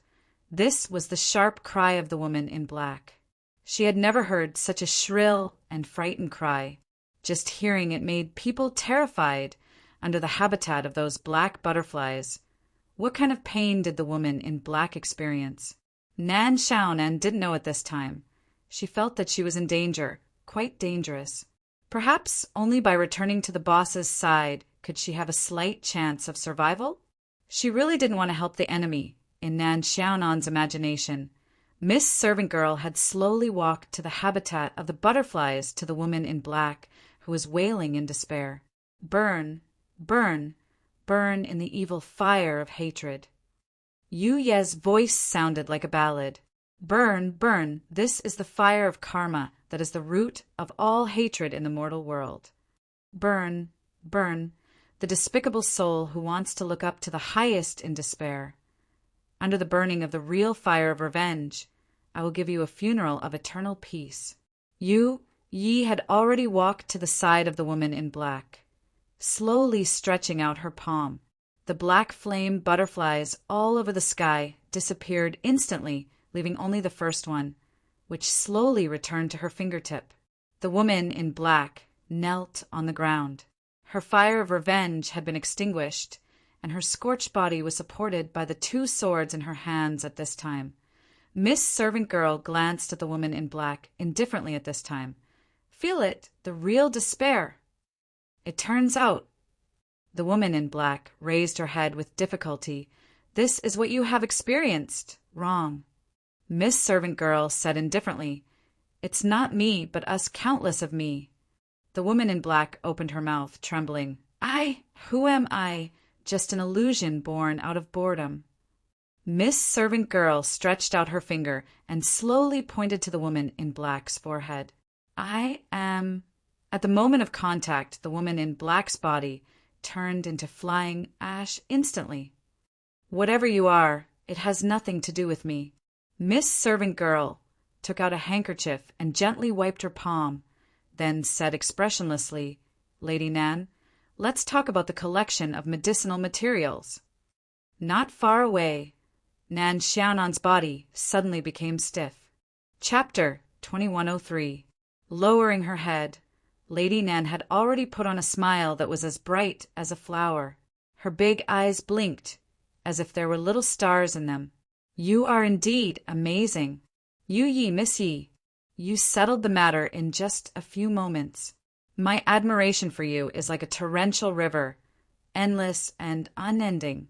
Nan Xiaonan quickly ran to Miss Maid, only to see Miss Maid casually picking up the magic sword and Sword of Victory, left behind by the woman in black after she turned into ashes and disappeared.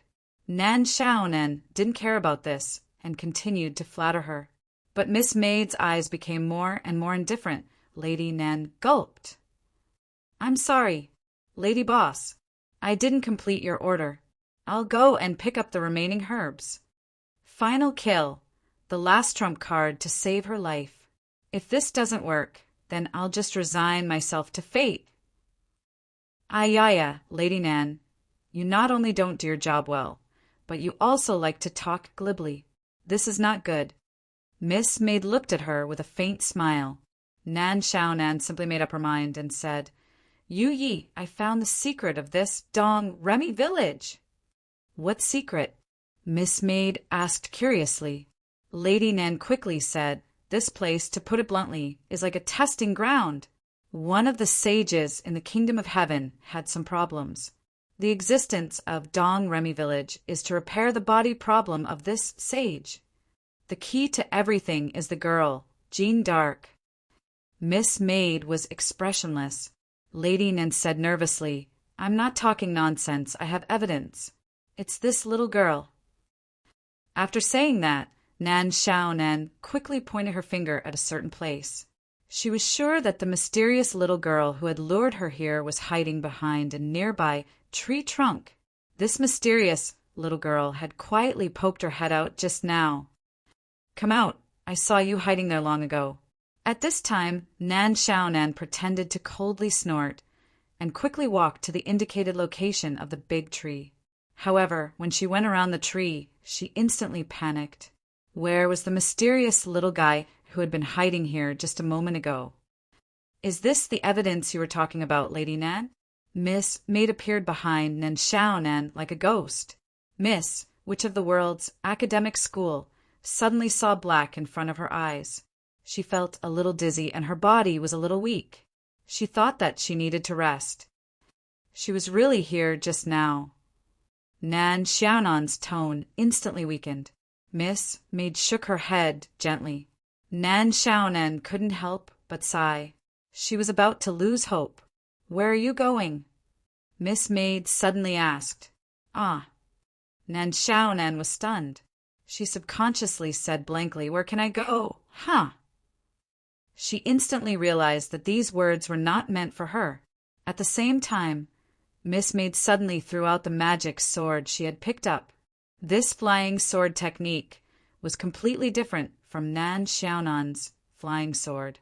The devil's sword was like a small flying knife. Not only was it stable, but it was also extremely fast. In an instant, the flying magic sword was directly inserted into a stone wall in front of the village entrance. The space where the magic sword was inserted into the stone wall suddenly shook. Then a chubby little girl slowly revealed her true body. Her collar was directly pierced, and she was nailed to the wall and couldn't leave. The servant girl walked towards the chubby little girl with an expressionless face. At this time, the little girl looked flustered. Seeing Miss Maid getting closer and closer, she struggled several times but couldn't break free. She simply covered her eyes with both hands, pretending that she didn't see anything. Or did others not see her? Where are you going? Miss Maid finally arrived in front of the mysterious little girl and pulled out the magic sword. The palm-sized wings behind the mysterious little girl twitched a few times. She put down the palms covering her eyes, and her face was full of annoyance. Miss Maid suddenly smiled at this time. "Long time no see, Meyer. Sir." Tick-tock, tick-tock, tick-tock, as if he could hear the sound of the pocket watch. This was Bertrand's feeling at this moment. This feeling actually came from the action of Miss Jean's fiancé. Boss Luo later found a chair and sat down. Occasionally, he would look at the pocket watch in his hand. It was this occasional action that made Bertrand's mind tense up like a tightened spring. He was still fully alert, and the future son-in-law seemed to have no intention of taking action at all. "Miss Assman, are you still not done?" Bertrand took a small step back, but didn't turn his head and asked in a low voice. But he didn't get a response from Miss Assman. Bertrand couldn't help but frown. After hesitating for a moment, he took a deep breath and looked back quickly from Boss Luo. "Miss Assman?" At this moment, Miss Assman's entire body was unknowingly drenched in sweat. Her face was abnormally pale. At the same time, half of the Destiny System light ball that was supposed to be implanted in Miss Jean's body was still outside. That was to say, in the past time, Miss Assman's work had not made any progress. What happened? "I don't know why," Miss Assman said with difficulty. "I can't connect to the Destiny System at all." "Is it because the system is broken?" Bertrand said quickly. "Do we have a backup system?" "That's not the problem," Miss Assman said quickly. "The system itself is fine. The key problem is that the channel connecting to the entire Destiny System network is closed." "The channel is closed?" Bertrand's expression changed slightly. "How could this be? Were we discovered?" Miss Assman gritted her teeth and took back her hands. At the same time, she took out the half-implanted light ball from the girl's body. The girl suddenly collapsed on the ground. The circle on the ground gradually dimmed. "Why did you stop?" "There's not enough time." Miss Assman shook her head. "I'm afraid we can't complete it today. I originally planned to let Miss Assman connect to the Destiny System before bringing her into the Free City. Now it seems that we can only bring her into the Free City first and think of other ways later. No, without the Destiny System, Miss Assman will be discovered soon. I can't let you take this risk." Bertrand shook his head. "The woman who was sealed in the underground lake has come out. If we don't leave here, none of us can escape," Miss Assman said seriously. Miss Assman said seriously, "Don't let Master's sacrifice go to waste. This may be our last chance." "Really? Is this the only way?" Bertrand's expression became dejected. Miss Assman sighed. "Even if we enter the Free City now, we may be able to hide for some time. After all, the saint of the Free City is—" Miss Assman's voice suddenly stopped because she saw Bertrand's gaze. Bertrand's gaze was crazily constricted. It was a gaze as if he was facing a great enemy, or even a gaze of horror. Miss Assman abruptly turned around and saw that at some point in time a white-clothed youth was standing at the entrance. The youth stood with his hands behind his back and slowly walked down the stairs leading to the basement from the entrance. "Is it you who wantonly changed the data of the Destiny System behind our backs?" The white-clothed young man walked down and said indifferently, "I didn't expect you to start to do it again so soon." Miss Assman and Bertrand's expressions were extremely solemn. In front of this white-clothed young man, they couldn't even summon up the will to resist. However, the white-clothed young man suddenly shook his head. "Even so, only the Supreme of the Holy Light Kingdom has the power to change it. You don't, but you do. So, which Supreme of the Holy Light Kingdom is supporting you from behind?" At this moment, Bertrand suddenly yelled, "Take Miss Assman and leave." With that said, Bertrand roared, then raised his sword with both hands. In an instant, a golden light sword appeared in his hands. As he roared, Bertrand slashed at the white-clothed young man with the light sword in his hand. The light sword stood on an invisible barrier. Bertrand's attack couldn't even get within 1 foot of the white-clothed young man. But Bertrand was still exerting his strength. Gradually, it seemed like something was about to break out from behind Bertrand. Boom! It was a pair of golden wings. Holy angel! The white-clothed young man frowned at this moment. Are you from the Freedom Wings army? I'm your mother. Bertrand gritted his teeth. Be careful with your words. The white-clothed young man's eyes narrowed. Mr. Bertrand was sent flying by an invisible force. Then he fell heavily from a high place and smashed most of the floor in the basement. The blood he spat out dyed the clothes on his chest red. He looked at Ms. Assman and said weakly, I didn't ask you to take Miss Assman away. Ms. Assman rolled her eyes. There's only one exit. Where do you want me to go? You're such a hot-blooded idiot. Bertrand couldn't take this lying down, so he didn't die. He stood up again, even though he was in a terrible state. All right, I'll stop him one more time. Seize the opportunity. The white-clothed young man's eyes narrowed, and his tone became heavier. Holy angel, even if you belong to the Freedom Wings army, I'll still punish you for being presumptuous in front of me. Be quiet. Bertrand laughed wildly at this time. I'm sorry. Even if you are the one who controls everything, we only have one general. Without a general, we're free. I'll remember your past achievements, the white-clothed young man said calmly. The white-robed youth said calmly, Your soul will be reborn in Eden. Tell me your name, holy angel. I'll kill your mother. Bertrand sneered. The golden wings on his back instantly ignited, as if 2 enormous golden flames were shooting out, propelling his body directly towards the white-robed youth. The Freedom Wings needs to be reorganized. The white-clothed young man raised his hand slightly. Suddenly, a faint holy light condensed at the white-clothed young man's fingertips. At this moment, Bertrand felt death calling him. How could he not die? The target of his sword was the Prince of Light, who controlled countless angels. The archangel who was similar to him. Bertrand! No! Miss Assman cried out in alarm. She couldn't find a chance to leave at all. There was no chance at all. This hot-blooded idiot. The white-clothed young man released the holy light from his palm, and Ms. Assman closed her eyes in despair. Tick, tick, tick, tick, tick. What was that sound? The sound of time. Ms. Assman opened her eyes, subconsciously. She found a strange thing. The holy light stopped in front of Bertrand. As for Bertrand, he stopped as well. It seemed that only the space around Bertrand stopped. She was fine, and the horrifying white-clothed young man could also move. At this moment, the white-clothed young man was searching for something with his eyes. Moreover, the white-clothed young man's eyes moved to the side. It was the corner of the basement where the future son-in-law sat on the stool. What happened? Ms. Assman subconsciously looked in the direction of the future son-in-law and saw that he had stood up, still holding the pocket watch in his hand.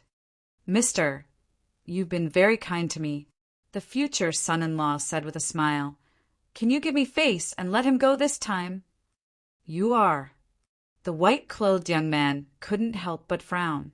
His holy light had been blocked. Yes, his holy light had indeed been blocked. It wasn't that there weren't any who could block his holy light. In the endless void, there were actually many who could block this holy light that he casually waved out. What surprised him was that the holy light wasn't blocked but stopped.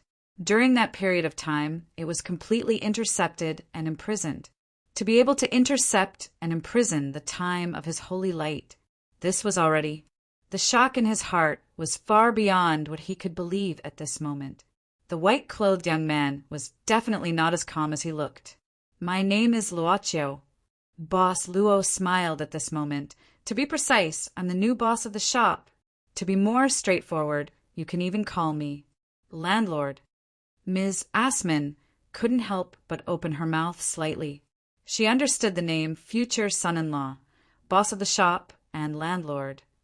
But when these words were put together, she couldn't understand, because she found that the white-clothed young man showed a shocked expression after these words. What kind of thing could make this invincible light prince of the heavenly kingdom, who had conquered thousands of worlds, who was able to make even the transcendent sovereigns not dare to offend him, be shocked? In an instant, thousands of thoughts flashed in the white-clothed young man's mind. His expression returned to normal, and he said calmly, "Landlord, but the time isn't up yet, right?" Boss Luo said casually at this moment, "Indeed, the time isn't up yet, but I plan to inspect it in advance." The white-clothed young man frowned, and an ominous feeling rose in his heart that he hadn't felt even when the army of hell invaded. "Inspect what?" Boss Luo said expressionlessly, "See if there's a need to take back this property when the time is up." "You can't." This was the white-clothed young man's scream. Ms. Assman couldn't help but feel dizzy. Oh my God! What did she see? What did she hear? She actually saw the Prince of Light, who was similar to him, screaming in fear and even panic. Chapter 2104. His breathing had become chaotic. The chaos caused the power to become unstable. It could be felt that the young man in white was trying his best to control the unstable power. But even so, the slight leakage of power still caused the entire basement to bear a great pressure. It seemed as if it would collapse at any time. The vibration caused dust to fall continuously. "You can't." Finally, the slight leakage of power started to converge. In fact, not much time had passed, perhaps only a few breaths. It was because this power was too frightening that it felt as if a century had passed. At least for Miss Assman, who was present, she felt as if she had passed a century. "I didn't say that I would definitely take it back," Boss Luo also said calmly. "I'm just saying whether there is such a need. Based on the spirit of the contract, I won't unilaterally violate the contract for no reason during the contract period. Of course, please don't forget that this contract is only a periodic contract." The young man in white, who had just stabilized his emotions, seemed to become unstable again, but his expression had already calmed down. This future son-in-law is too scary. Miss Assman's heart was in turmoil. With just a few words, he actually made this heavenly kingdom's person so fearful. It was really just a few words. In Miss Assman's opinion, even if this future son-in-law showed a strong power and directly beat up the young man in white, it wouldn't be as shocking as this. Threat. In the calm, there seemed to be a thunderous threat, and it seemed that the young man in white was really threatened. The young man in white didn't say anything. Boss Luo continued, "I've already introduced myself. I'm the new store manager. Generally speaking, a new person will have a new style. Of course, I don't intend to overturn all the previous contracts. But when the previous contracts are over, I plan to redraw them in my own way. This property, in essence, belongs to the small shop. So, I hope you won't mind what I do." Mind very much, or even unwilling. But the young man in white couldn't do anything, because this was an undeniable fact. Even when Father was here, he also had to abide by the spirit of the contract. But Heavenly Kingdom had existed for too long. It was so long that it had become a matter of course. The kingdom of heaven that had lost the kingdom of heaven? The white-clothed youth wouldn't even take the initiative to think about such an outcome. In fact, he smelled the scent of negotiation. It was just that he was unable to adapt for a moment, or perhaps he was at a loss for what to do, because he couldn't imagine what kind of attitude he should have when facing this young man in front of him. The new shop owner might not be young. For that shop, time was meaningless. Why did the former owner quit? The young man in white suddenly asked, "Do you know your predecessor?" Boss Luo asked casually. The young man in white said indifferently, "Twice when I was paying the bill." He wasn't sure about the relationship between the new store manager and the old store owner. Was it a good inheritance or a forceful takeover? Boss Luo nodded and suddenly smiled. What a pity. I was thinking that if you are friends with the former store manager, this relationship may be included in the new contract as formulation. Don't get angry, don't get angry.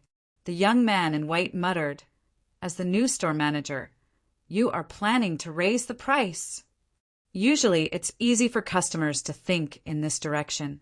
Boss Luo thought for a while and said, but in fact, the rental property is actually enough for me to earn enough. So, I won't consider raising the price. As long as I don't raise the price, it's fine. The young man in white thought, as I said at the beginning, I'll only consider whether to continue the lease. Boss Luo smiled faintly. The young man in white focused his eyes. He was undoubtedly being teased. Who dared to tease him? Even if the owner of the heavenly court wanted to tease him, he dared to pick up his sword and return to the heavenly court. The young man in white took a deep breath and forced himself to calm down. In other words, what I need to consider is not how to pay enough rent, but how to continue the lease, right? Yes. Boss Luo nodded directly this time. As long as he wasn't determined to take it back, then there was still room for redemption. The young man in white subconsciously breathed a sigh of relief. Even though he didn't like the feeling of being led by the nose, even though he knew that he was indeed being led by the nose at this time, he didn't swallow it down. The negotiation might have already started. Friendship? He didn't have any with the new store owner. Maybe there would be in the future, just like the relationship between father and the former store owner. But that was in the future, definitely not during the period of Kingdom of Heaven as reclamation crisis. Dear store owner, the young man in white said seriously, Father can't show up for the time being. Therefore, I will be fully responsible for discussing the issue of the lease with you. Boss Luo said casually, I've introduced myself. The young man in white was startled, then said patiently, What do you think, Mr. Luo? No hurry. Boss Luo suddenly smiled and said, You can deal with your own problems first. For example, the problem of this village. Also, like I said before, I hope you can give me some face. The young man in white was silent. This was probably the biggest face in the entire dimensional void. Only those at that level could know the truly terrifying and unsolvable part of the store.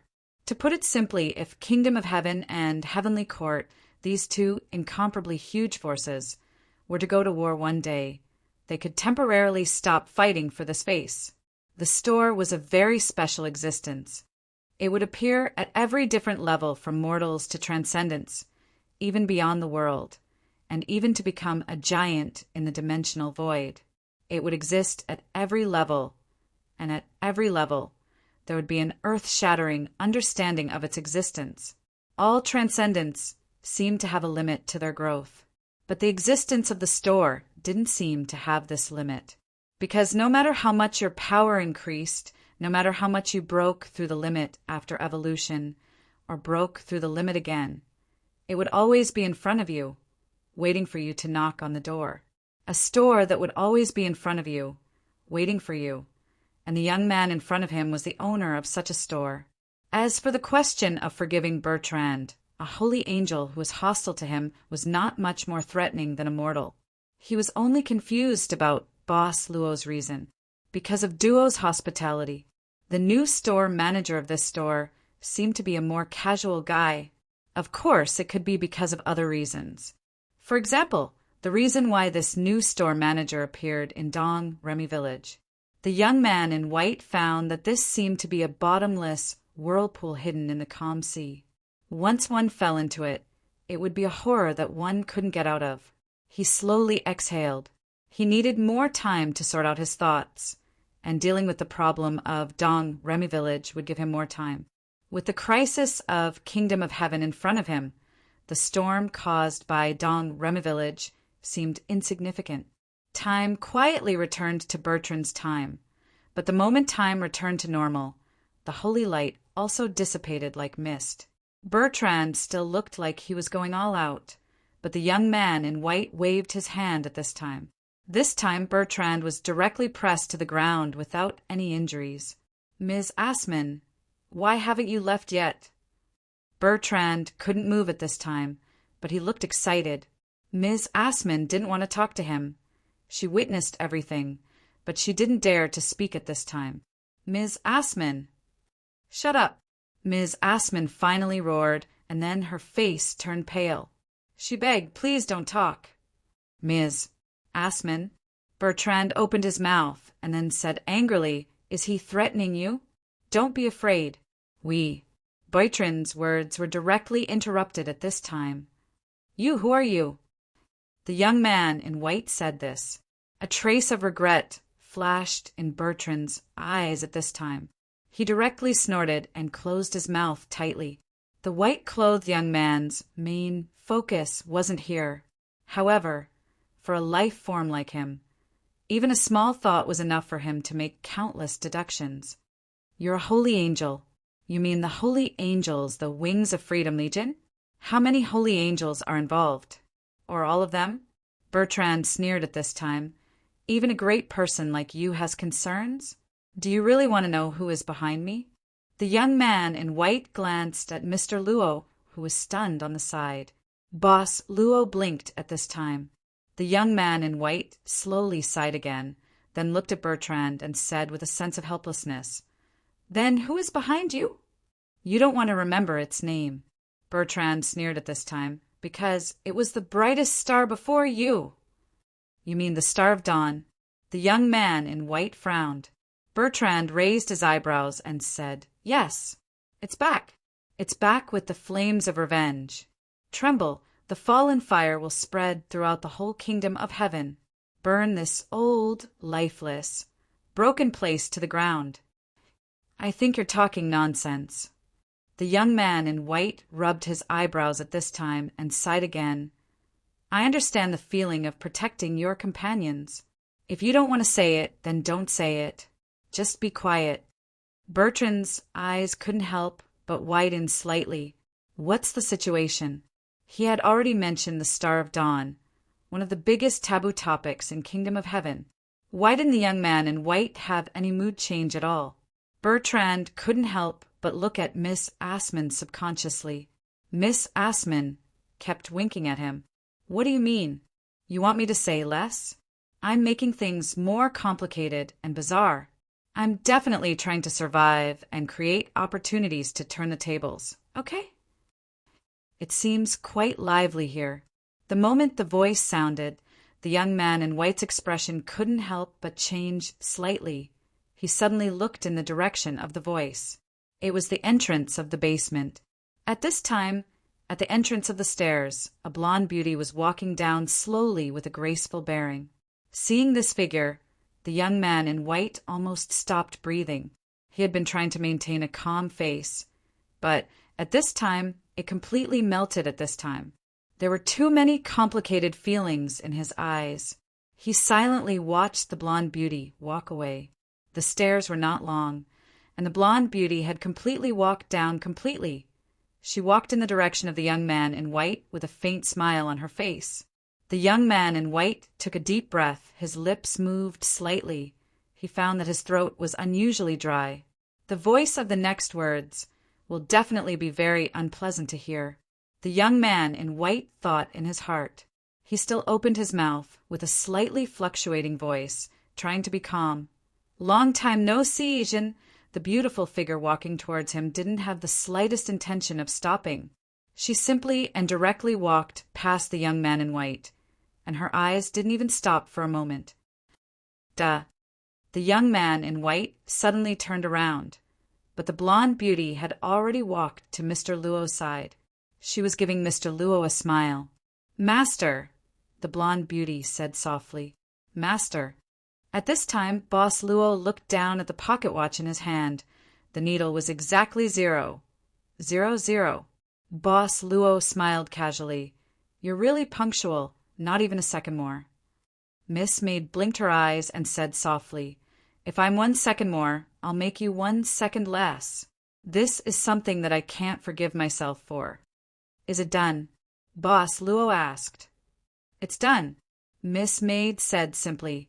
Although the method is a bit direct, it's more effective. It's more than direct. It's simply brutal. At this time, Lady Nan, who was standing on the stairs and was about to go down, couldn't help muttering in her heart. Right, Lady Nan also came back at this time, but no one noticed her existence, because from the moment Miss Maid appeared, all eyes were on her. This is actually very good. Lady Nan couldn't help but think in her heart, no one noticed me, which means I'll be very safe. So in order to keep myself safe, isn't it normal to not be noticed? If they don't notice me, I won't die. Isn't it good to be alive? Why should so many people notice me? I'll die faster if I'm outstanding, right? Boss, look at me. It took me a lot of effort to carry these guys back, okay? Boss, look at me. Boss, it turns out that this is the reason why you came here. A faint voice sounded. That was the voice of the young man in white. And his eyes. Chapter 2105. Lady Nan still walked down the stairs. She was carrying Asaix on her back. Asaix was found in a barber's house at the entrance of the village. He was probably blown in during the war and then fell unconscious. In addition to Asaix, Lady Nan was also responsible for recovering Durand, Laval, and the dying Mr. Jacques. They used a wooden cart to push them all the way to the Rose Mansion, using all the strength they could muster. Anyway, no one cared about her. Nan Xiaonan directly threw Asaix on the ground and planned to climb up the stairs to carry the rest of the guys down. Being a worker, all the workers were superior. If she didn't carry the bricks hard today, the work wouldn't be stable enough later. The young man in white didn't speak, and Bertrand was also stunned at this time. Miss Assman hid in the corner and peeped silently. Lady Nan, who fell into a certain state, finally carried everyone back. She clapped her hands, then put her hands on her waist and twisted. Why are you all looking at me? Is there something on my face? With that, Lady Nan turned her head and quickly returned to Boss Luo's side in a well-behaved manner. Not only was she well-behaved, but she also lowered her head sensibly and stood at the back. She looked like a maid with a low status in a rich family in ancient times. Jacques. The young man in white's gaze fell on Mr. Jacques, whose chest didn't rise and fall much at this time. Mr. Jacques seemed to have fallen into a very serious coma. Bertrand and Miss Assman looked at each other. They looked anxious, but at this time they didn't dare to act rashly. He is already like this, you. Suddenly, the young man in white looked at Miss Maid. Are you going to ignore him?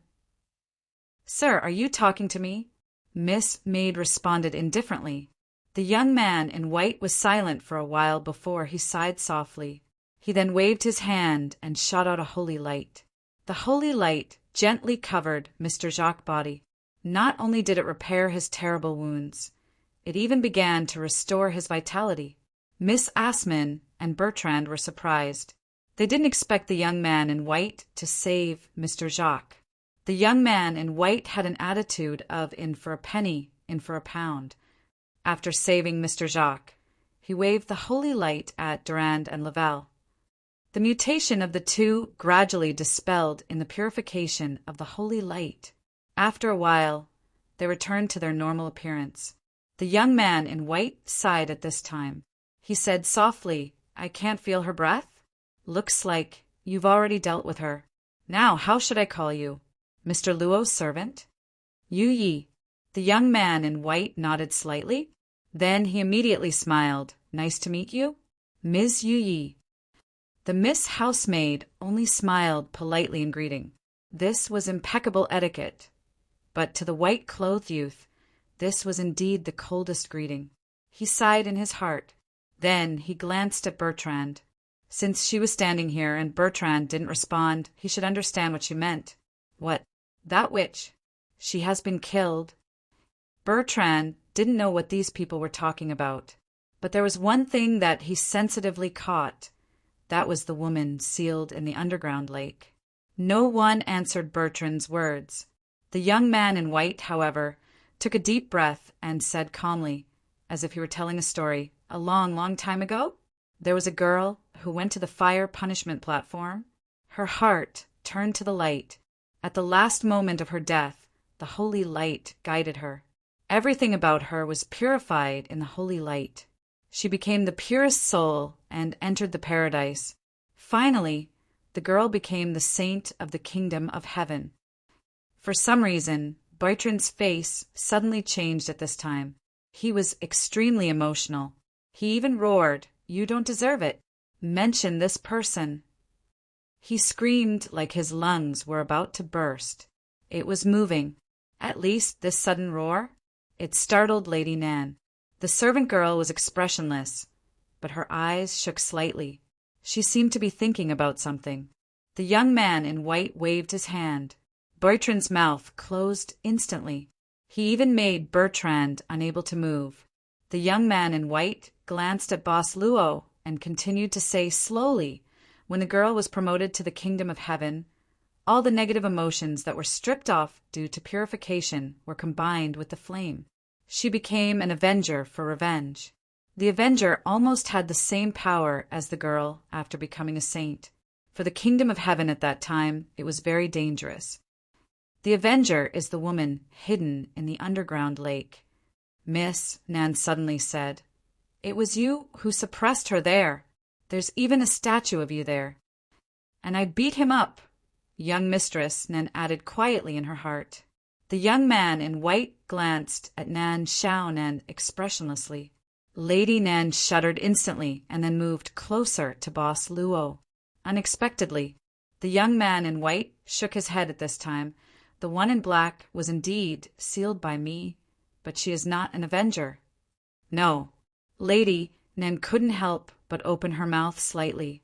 "The little guy who was later called me, or by the servant girl, once sent her some information by sticking to her head. There was a lot of information, but most of it was messy. She needed to process and understand it by herself. Could it be that with her IQ, she pieced it together wrongly? It must be because she was too hungry at that time. You can say yes or no." The young man in white didn't seem to want to go too deep into this issue, but whether it is or not, their hatred is the same. "What about these people?" Lady Nan looked at Bertrand and the others in confusion at this time. Whether it was Bertrand, Mr. Jacques, or even the servant girl of Mr. Jacques, who was hiding in the corner, it seemed that they didn't know the ordinary villagers of Dong Remy village. The young man in white said indifferently, "I don't know when the secret of Dong Remy village was discovered. Since then, there were some people who didn't belong here." Listening to the words of the young man in white, Miss Assman's expression instantly turned ugly. Bertrand was suffering from the pain of not being able to speak and was anxious at this time. There was one or some guys. The young man in white said coldly, "Not only did they discover the thing in the underground lake, but they even tried to extract some irreversible things from the sealed thing. So they began to plan and even began to build a stage for Dong Remy village." Speaking of this, the young man in white suddenly looked at Lady Nan and said, "You guys haven't completely left Dong Remy village, right?" "Completely?" Lady Nan frowned subconsciously. "What else is there outside Dong Remy village?" "Nothing," the young man in white said indifferently. "Outside is a void. As I said, this is just a stage that has been built." "This is a bit contradictory." Lady Nan frowned and said, "If there's nothing outside, then what about the Burgundian cavalry that attacked the village and the cavalry from the kingdom?" As I said, they began to plan. The young man in white's eyes focused. His gaze seemed to materialize as he looked at Miss Assman in the corner. And for this, they put in a lot of effort. Miss Assman's face was pale at this time. At this time, she looked like a person who had been stripped naked and stood there for others to see carefully. She was hesitant, helpless, and even trembling. You knew all along?" Miss Assman asked bitterly. "Yes," the young man in white said indifferently. You knew all along." Miss Assman's voice became more and more unstable. "You knew all of this, but you allowed all of this to happen. You watched silently all this time? Why? Why did you allow it? In the name of the Prince of Light of the Kingdom of Heaven, you can't lie." The young man in white took a deep look at Miss Assman, because I wanted to see how far your plan could go. Furthermore, if you could succeed in the end, for me, for the entire kingdom of heaven, it would undoubtedly be a good thing. Why should I stop you? As long as you didn't make a mistake, there's a reason to continue. You. Miss Assman looked at the young man in white in shock. Bertrand's eyes widened at this moment. His change from anger to astonishment was the biggest. The young man in white shook his head again. However, your method seems to be against the rules. You have already reached your hands into the destiny system of the Holy Light Kingdom. This is something I didn't expect. It's also my carelessness. So it can't be the Star of Dawn. All of its authority to control the destiny system has been broken. Then, who gave you the authority to change the destiny system behind the scenes? Miss Assman was already leaning against the corner of the wall, clenching her fist. She was nervous, but she didn't dare to move rashly. It was as if she was in despair. I've seen Legel, the young man in white said calmly, but Legel couldn't find the source. But at the same time, this can also allow me to lock on to the source. Sinner who has lost his way, don't you plan to confess? The young man in white's eyes were full of vigor. It was the gaze of a real God. Under his gaze, Miss Assman's eyes gradually became muddled. Suddenly, Miss Assman groaned in pain. At this moment, she pierced a small dagger directly into her thigh. Through the great pain, she temporarily got rid of the soulless state. At the same time, Miss Assman suppressed her pain and placed the dagger directly on Jahan's neck. She pulled the unconscious girl up and placed her in front of her. Do you care? This is our last and most likely the most successful one. Just a little bit more, just a little bit more. But she's definitely the best. Do you care? Bertrand was shocked at this moment. He couldn't speak or move. This kind of threat is useless to me. The young man in white said calmly, God said, you should let go of the girl in your hand.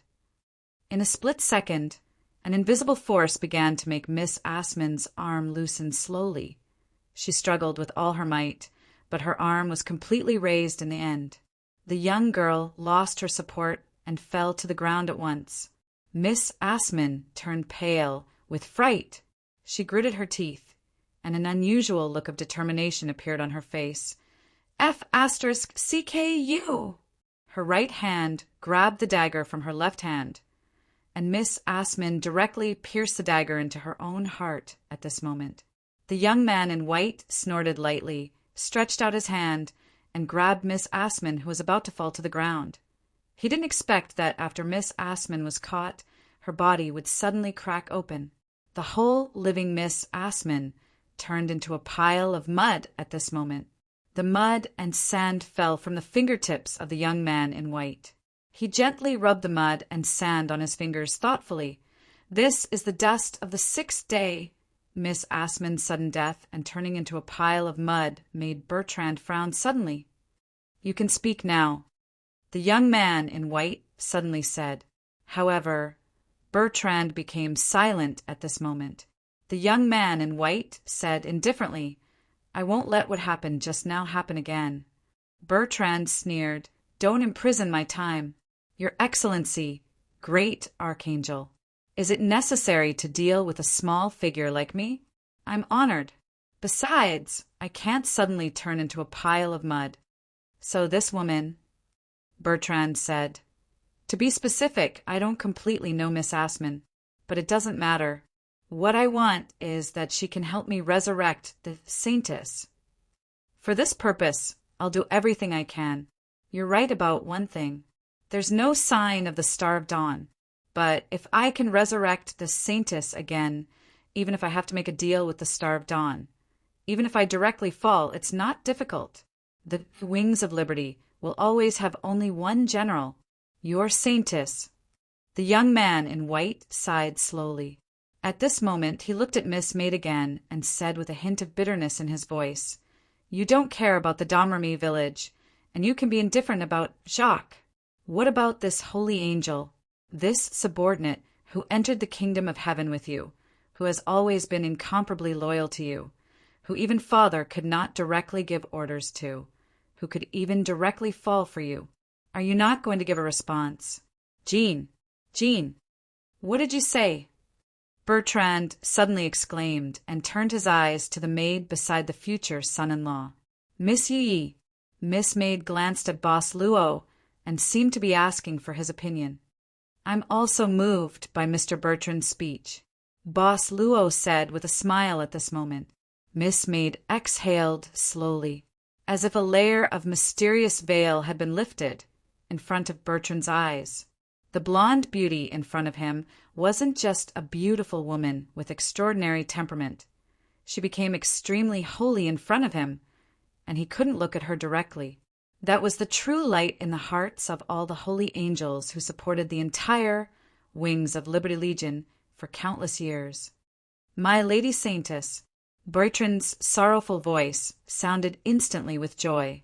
There was no need to confirm or prove it. The moment this light lit up, the belief in his heart had already told him that this was the God in his heart. There was no need to hesitate or panic. He only needed to follow the guidance in his heart and pray to this light with the most sincere heart. For Bertrand, this was undoubtedly the most pleasant holiday for him. He didn't expect this holiday to come so suddenly. Happiness came so suddenly. Bertrand, I haven't seen you for a long time. Miss Maid's eyes gradually softened. Bertrand choked with sobs. I didn't expect this. I didn't expect this. My Lady Saintess, you deceived me so much. It's still the old style. It's still the old style. Ha ha ha. Today, I'm going to confess to the Saintess and celebrate. The white-clothed young man suddenly snorted coldly, which made Bertrand's scalp numb. But Bertrand ignored him and was overjoyed. In his eyes, there was only the Saintess. Although I'm also very happy about this reunion, Miss Maid suddenly said, but Bertrand, I heard that you're going to make a deal with the Star of Dawn, and you even want to fall.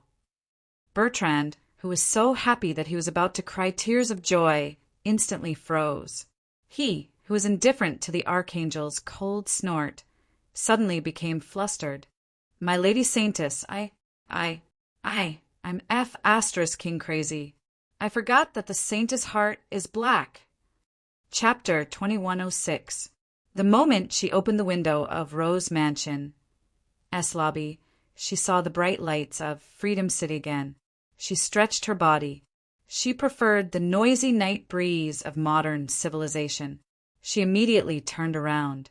The venue had changed from the dark basement to the lobby of the mansion.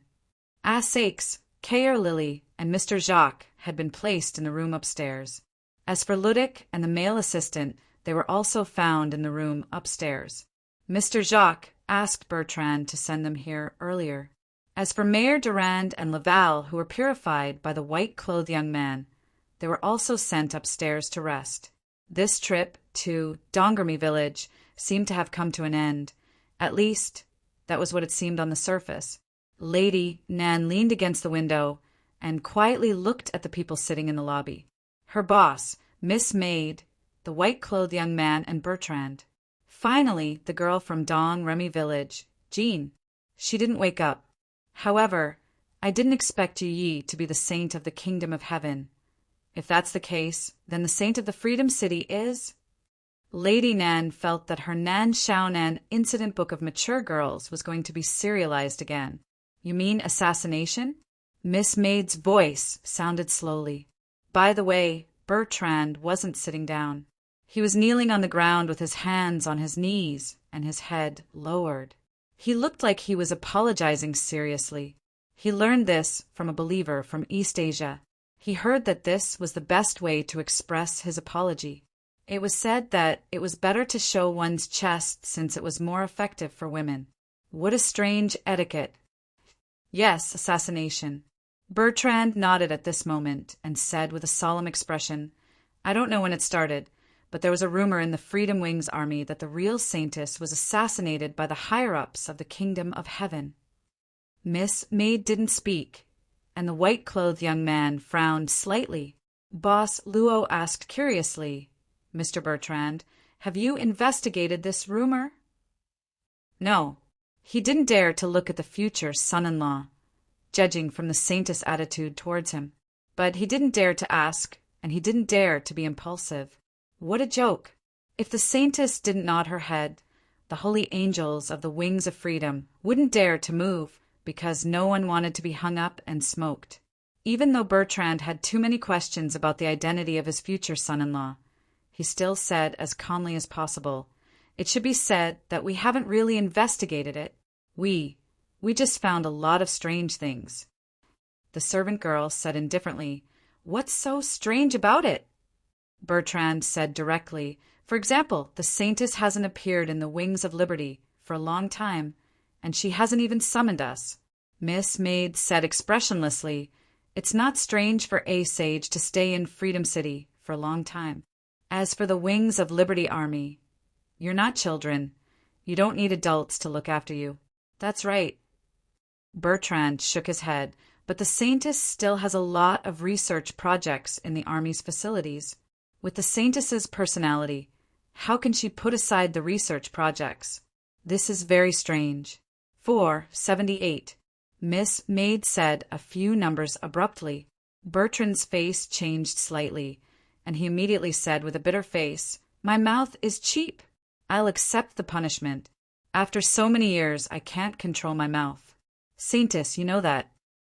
Others didn't know what these numbers were, but the holy angels of the Wings of Liberty Army knew them by heart. Was this the military rule set by the Wings of Liberty Army? It was also known as the Saintess's little notebook. What did 478 mean? Was it the fourth rule, the meaning of Article 78? "I'm not the saintess," Miss Maid said indifferently. Bertrand rolled his eyes, showing a look of "as long as you're happy." Miss Maid then said, "Even if the research is put aside, it's not enough to prove that it's a secret." "That's what we thought." Bertrand nodded heavily. "So we all sat up and thought about it. We decided to sneak into the Freedom City and inquire about it. According to our investigation over the years, the saintess is the saintess. We found that the saintess has been living in seclusion, and her personality seemed to have changed a lot. Later, the Wings of Liberty sent a private message to the saintess on the grounds of military affairs, but every time they requested to see her, they were sent back." "What else?" Miss Maid asked calmly, "How did you get involved in the incident in Dong Remy Village?" Bertrand subconsciously glanced at the white-clothed young man beside him. "In the last investigation, I walked into the Freedom City in the form of a doppelganger. I planned to find a way to enter the residence of the saintess and secretly investigate. But at this time Miss Assman found me. How did she know you?" Miss Maid frowned. "I don't know." Bertrand shook his head and said helplessly, "How many conditions did she give me? Among them, I can't ask about her origin. As for the content of the deal, she will help me find the saintess." "You agreed." Miss Maid looked at Bertrand. "Of course I agreed." Bertrand didn't avoid her gaze. "Nothing is more important than finding the saintess. I can agree to any conditions." Miss Maid closed her eyes and sighed. She suddenly said, impulsive, 512. "Okay." Bertrand nodded directly. "In addition, I volunteer to add 6. 21. No need." Miss Maid shook her head. Then she said, "What did you experience after you entered the village?" Bertrand said, "After I agreed to Miss Assman's request, she brought me into Dong Remy Village. The moment I walked into the village, I realized that this place was unusual. Miss Assman told me that the dragon which was sealed in the underground lake, it was the work of the archangel. I went to the underground lake and confirmed that it was indeed the breath of the saintess, but it was extremely evil, polluted, and full of hatred. Later, Miss Assman told me what she wanted to do. Her." Miss Maid looked at the girl, placed on the sofa. "Miss Assman, she—" "No, this gene was extracted from here." Bertrand sighed. "The more time I spent with Miss Assman, the more suspicious I became of the saint of the City of Freedom. Until one day, when my prayer told me that it couldn't arrive, I was sure that the saint of the City of Freedom was a fake. We'll talk about the fake saint later, Miss Maid said directly. Let's talk about her. Bertrand said, "This Miss Jean was created from Mr. Jacques' thoughts. We placed the created body in Dong Remy village so that she could absorb the breath of the saintess of the dragon, which all the time. In the end, she could transform and have the same characteristics as the saintess, right?" Miss Maid suddenly sneered. "Stupid." Bertrand said with a bitter smile, "I know that this may be a blasphemy to the saintess, but at that time we all thought that the saintess had been assassinated. In order to cover up all this, the kingdom of heaven even replaced you with a fake saint. Wings of Freedom can't lose its saintess. Miss Jean will finish everything that the saintess has experienced, and she will become the new saintess." Looking at the expressionless servant girl, Bertrand said uneasily, "I'll go through all the military rules after I go back. It's my fault that I didn't know that you weren't assassinated at all. You just didn't show up. It's my fault." "I didn't mean your idea when I said you were stupid," Miss Maid said coldly. "It's your way of doing things that wasn't thorough enough. Why do you have to go in such a big circle to create an amalgamation of thoughts and let her walk the same path as before? Why do you have to create a so-called new saintess step by step? There are obviously ready-made substitutes, but you don't want to use them." "Ah." Bertrand was stunned. Miss Maid rubbed her eyebrows and said, "The dragon witch is a ready-made container. She is more suitable than the so-called thought body. Instead of avoiding the possible changes in the thought body all the time during the process of creating the new saintess, it's better to use the dragon witch as a container and inject your thoughts into the body of the dragon witch directly. You don't even need to use the method of watering to let the thought body bathe in the aura of the dragon witch and grow. The thought body born in the dragon witch S-body can directly inherit everything, and all you need to do is to think about how to purify the resentment in the dragon witch S-heart. Efficiency, understand?" "Ah, oh, I understand." Bertrand nodded subconsciously and then said anxiously, "I understand, but this is the problem of creating a new saintess. Are you sure it's okay to say this? This is the problem of creating a new saintess, okay? Don't act like a mad scientist who doesn't care at all and even wants efficiency. This is very scary. Everything in the kingdom of heaven has nothing to do with me, and what you want to do has nothing to do with me," Miss Maid said casually. "But this kind of inefficient action is really a shame to time." Bertrand squinted. "It has nothing to do with you, but you still use the military rules to punish me. If it has nothing to do with you, why do you ask so many questions? It has been so many years. Can't you talk nicely?" Mr. Bertrand was still kneeling on the ground at this moment. Anyway, he didn't plan to show his chest. It wouldn't be good to show it, right? However, since the saintess, Miss Yu Yi, has come back, then the plan of Dong Remy village doesn't need to continue. Bertrand seemed to be relieved at this moment. "Actually, I've been worried that even if a new saintess is born in the end, I don't know if the Wings of Liberty army can accept it." This meant that this Dong Remy plan was a private action of Bertrand and Miss Asman, or Miss Asma's group. He even hid the Wings of Liberty army. Miss Maid didn't comment, but suddenly asked, "What about Jacques d'Arc?" "This is what I personally guided from the most suitable subworld," Limoux said with a smile. Bertrand swallowed his saliva at this time, lowered his head, and said, "I told the original story to the master. He agreed with our approach, so he agreed to help us. That's because in his original subworld, his daughter, Jean, didn't live long enough to see the miracle before dying of illness. He misses his daughter very much. You should also know that ever since you completed the unification of all dimensions, you no longer exist in any of the subworlds, leaving behind only legends. In other words, this is the only way for the master to see his daughter again." "Well done," Miss Servant Girl praised suddenly. Bertrand was dumbfounded. Miss Maid said calmly, Only an individual with such a desire can give birth to a stronger yearning. In terms of creating a yearning body, you're qualified. Damn it, I didn't hear it wrong. This woman actually praised me? I'm not dreaming. After this, you can send him back to his original world. Miss Maid suddenly said, since you lost his daughter, you can simply compensate him with a son. This is very fair.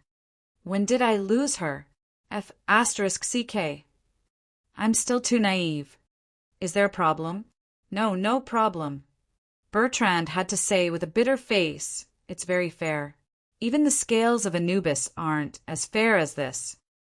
Just treat it as a business trip in the mortal world for decades. Anyway, the average lifespan in that era is relatively short. Okay, Miss Maid sighed at this time. It's done. From now on. Mr. Bertrand, I don't know you. Bertrand immediately said anxiously, Saintess, how can this be? What should the Wings of Liberty do next? Without your Wings of Liberty, it doesn't have a soul at all. Miss Maid said with a polite smile, About this problem, Mr. Bertrand, I can suggest you to create a new Saintess. Or, our shop has similar services. If you don't mind, I can introduce some solutions to you. Since you've received the master in the village, I'll beg the master to give you a 20% discount. Bertrand seemed to want to say something, but at this moment the white-clothed young man who had been silent suddenly said, You've done it. Miss Maid glanced at the white-clothed young man indifferently. What do you think, Archangel? The white-clothed young man muttered, Don't you care about Asmund, the weirdest person in the whole incident? From Bertrand's words, it's very likely that Asmund spread the rumors behind the scenes to attract the attention of the Wings of Liberty. Asmund's purpose is to create a new Saintess. Or does he have other intentions? This person can even use the authority of the destiny system. Archangel. Miss Maid suddenly interrupted. The white-clothed young man froze. Miss Maid said indifferently, What you said has nothing to do with me. Then why did you? The white-clothed young man didn't finish his words. All of a sudden, the entire city of Freedom shook. Extreme brilliance instantly appeared in the night sky. At the same time, loud cries sounded in the Freedom City. Sorrowful cries. Look, the statue of the Saintess. Lady Nan, who was by the window, exclaimed, Ms. Yu Yi, your statue collapsed. In the distance, the huge statue on the Freedom Square suddenly collapsed, and the huge head of the statue fell from the sky. The white-clothed young man stood up instantly and frowned. This is the Saint Fall. Chapter 2107. On the streets, the people who woke up from their sleep were paralyzed on the ground in shock, fear, and even despair. Wails could be heard everywhere. Even the patrol car driven by the officers of the Public Security Department was parked on the road at this time. The people of the City of Freedom looked up at the sky with blank eyes. The statue of the saint on the square had shattered, and the huge statue's head was completely smashed on the ground. It was no longer shining, but this was just the beginning. Because soon they would find something even more terrifying. They would go to the Freedom Square and see the shattered statue of the saint. Then they would find the source of despair. It was the body of a woman who was crucified on a bloody cross. The body of the saint of the City of Freedom. On the huge square, there was a bright red cross that was nearly 10 meters tall. On top of the cross, there was a woman in a black evening dress. The woman's palms and feet were directly nailed with nails. There was even a long sword in the woman's chest. The woman's blood slowly dripped down from the cross. The Freedom Square was surrounded by a huge and strange silence at this time. The desperate faces of the people were reflected in the sight of more people through the screen. This is the Saint of the City of Freedom.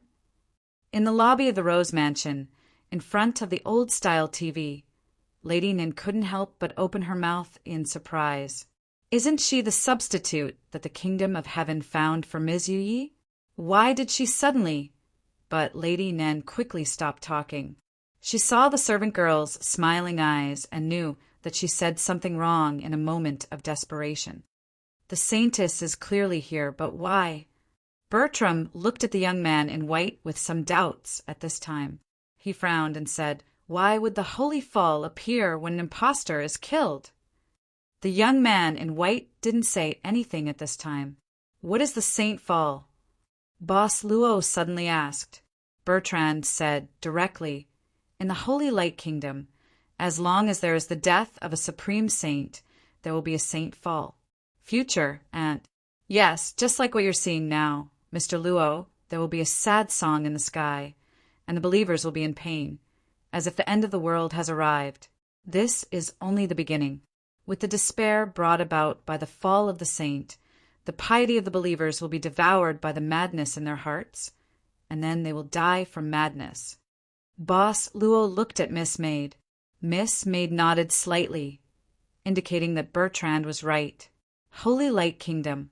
Have you ever thought about Holy Fall? Boss Luo suddenly asked. It appeared once. Bertrand said with a solemn expression. The only time it appeared was in the Old Testament capital of the 7 capitals. Capital of the Old Covenant. Lady Nan blinked and quickly flipped through the City of Freedom Traveler's Guide, book in her hand. Most of it introduced the City of Freedom, but there were occasional mentions of the 7 capitals. Isn't the sage of the City of the Old Covenant still around? Sage John was rebuilt after the destruction of the City of the Old Covenant. Bertrand said, slowly, the City of the Old Covenant was irreparable because of the fall of the first sage. That holy fall affected the entire Holy Light Kingdom, and it was an unprecedented disaster. Later, in order to restore the Holy Light Kingdom, the Lord used his power to carry out a thorough cleansing of the Holy Light Kingdom and rebuilt the City of the Old Covenant. He made John the new sage of the City of the Old Covenant. In fact, the current City of the Old Covenant should be called the City of the New Covenant. This part of history is hidden, right? Lady Nan said thoughtfully. Bertrand nodded. Of course it needs to be hidden. Otherwise, it would be meaningless to rebuild the City of the Old Covenant. You don't know that the Holy Fall almost destroyed the Holy Light Kingdom. Nan Xiaonan was speechless and said subconsciously, the Holy Light Kingdom has the 7 capitals, as the 7 pillars that support the world. Even if one of them is broken, it shouldn't be unable to hold on, right? In theory, there is no problem, but the actual situation is not the case. Bertrand shook his head. Despair is like a plague. Once it breeds, if it is not eradicated, it will infect the entire Holy Light Kingdom. If there's a disease, it needs to be eradicated. Even if it's scraping off the bones, it's still necessary. Although Lord's actions have reduced the amount of willpower provided by the Holy Light Kingdom to a frightening extent for a long time, it's still necessary. Lady Nan shrugged and said, It's not easy to be the person in charge of a large force. Then, who was the first Holy Fall of the Holy Fall? Boss Luo asked thoughtfully. However, the one who answered this time was not Bertrand, but Miss Maid. Medanzo. She looked at her master and said softly, or Metatron. Of course, there are some other names, but it's mainly these 2. Metatron. Boss Luo was a little surprised. I remember that this one is not in the orthodox system of the Kingdom of Heaven, Miss Maid said calmly. There are many systems in the infinite worlds, but there is only one Lord. This is the automatic correction of legends in different worlds after unification. In fact, there's only one known subworld like the one you're in, where multiple religions coexist. I see. Boss Luo nodded and immediately looked at the young man in white. Archangel, since Holy Fall will only appear when a Holy Fall falls, why did Holy Fall appear in Freedom City this time? He could keep silent when Bertrand asked this question. However, he had to consider the consequences of not answering Boss Luo's question. It could be heard that this archangel was somewhat reluctant at this time, but he still said her status is also a Holy Fall, but she only has the title of Holy Fall. In reality, she can't use the power of the Holy Light. Otherwise, The prayers of believers won't be able to reach her. In order to cover up what you did to the saintess, you even promoted a fake to a holy fall. The veins on Bertrand's forehead bulged. This is despicable. The young man in white snorted lightly, and his snort made Bertrand's face turn pale. The young man in white immediately stood up. The holy fall in Freedom City is very suspicious. Mr. Luo, since the matter of the kingdom of heaven isn't urgent, let me deal with this matter first before we talk about it in detail. Then, without waiting for Boss Luo's response, the young man in white turned into a beam of light and flashed out of the door. I feel that this guy feels uncomfortable if he stays here for one more second. Nan Xiaonan blinked and almost asked, Boss, did you bully him? Saintess, are you letting him go just like that? Bertrand was furious. However, Miss Maid said calmly, Mr. Bertrand, you don't seem to want the Archangel to leave. Why didn't you ask him to stay? Damn it. If I can defeat him, how can I let him go? Bertrand patted his head and paced back and forth indignantly, but he could do nothing but worry helplessly. Miss Maid looked at Boss Luo calmly and said, Master, it's time for you to sleep. Do you need me to tidy up your bed? Boss Luo smiled and said, I may sleep late tonight, or I can't sleep at all. He looked at the stairs in the lobby. A group of people, including Durand Laval, Principal Deluc, the male assistant Asakes, and even K Forehead, Lily walked out one after another. I seem to have had a nightmare, and I just woke up, Boss Asakes murmured. Then I found myself in a bigger nightmare. Can anyone tell me what happened outside? Nan Xiaonan turned the old TV and patted the shell of the TV series. She blinked her big eyes. Well, it will tell you. Do you want to eat melon seeds? More and more people came to the Freedom Square.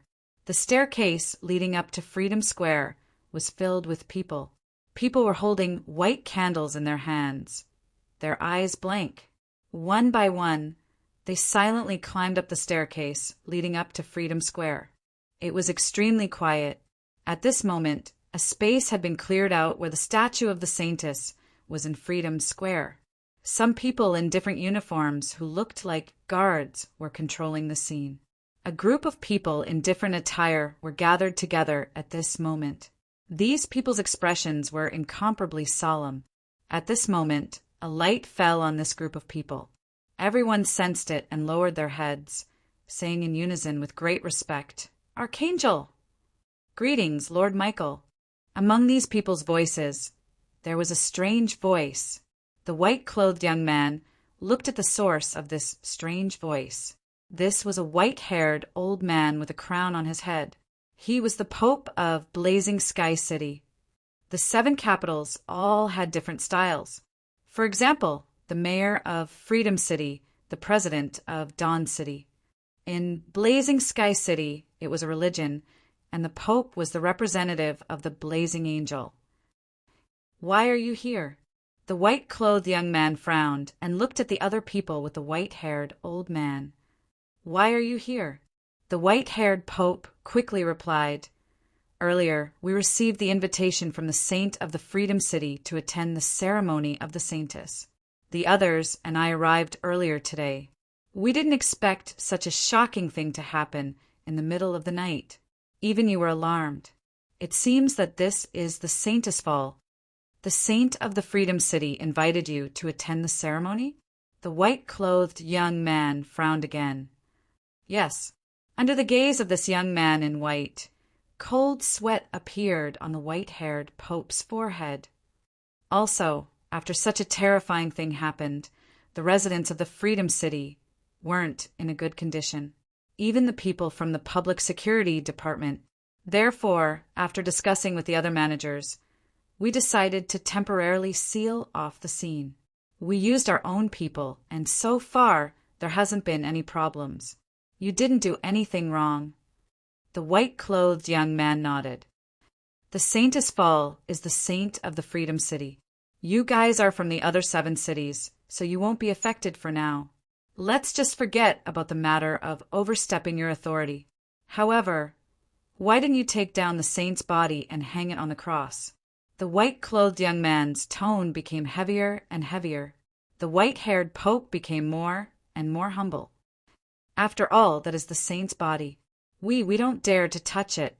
We also know that it's inappropriate to hang the saint's body on the cross.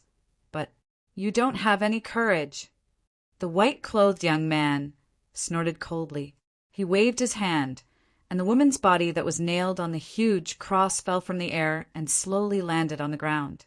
Seeing this, the managers of the 7 cities all knelt on the ground.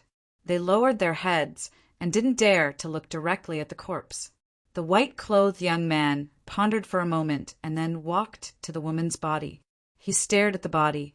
Although the woman's face was pale due to her death, there was still a strange smile on her face. At this moment, the white-clothed youth furrowed his brows. He raised his hand, as if he wanted to do something, but suddenly stopped.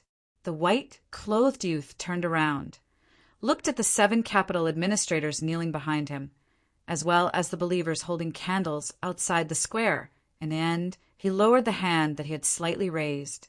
I'll send the saint's body back to the saint's residence. Don't talk about the saint's death. From now on, all of you will temporarily take over the affairs of the City of Freedom. Immediately send people from your respective cities into the City of Freedom. As for the saint's fall, I'll give you an answer after I've discussed with the saints of the other 7 cities. The white-clothed young man gave out orders one after another. The managers of the 7 cities listened attentively until the white-clothed young man's voice stopped for a long time. Then the white-haired pope raised his head tentatively. The white-clothed young man had already left and took the saint's body with him. What should we do next? The managers of the 7 cities began to discuss, and the rest of the people looked at the white-haired pope. The white-haired old man smiled bitterly and said, Everyone, although the one who came this time is the Lord of the City of Blazing Sky, I'm the same as all of you. I'm afraid other saints will appear soon. You don't have to look at me. We'll just do what Lord Michael says. By the way, Balaam's president, I see that you brought the most people to this ceremony. I'll have to trouble you to maintain the order of the crowd. Of course. The president with white eyeshadow nodded and said, I'm very good at maintaining order. Let's split the work. The white-haired pope said with a serious expression. The managers of the 7 cities began to get busy. The light had just landed in the residence of the saint of the City of Freedom. A figure quickly walked out from the darkness and came behind the light figure. He lowered his head and said respectfully, Lord. Graber? The white-clothed young man nodded slightly. Follow me in first. Yes, Lord. Chapter 2108.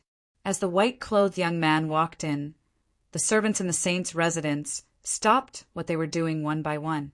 It was as if they were machines that were suddenly unplugged. They instantly became lifeless. The white-clothed young man stopped in the hall and glanced at the huge recliner placed on the balcony. With a wave of his hand, the woman's corpse slowly floated to the recliner.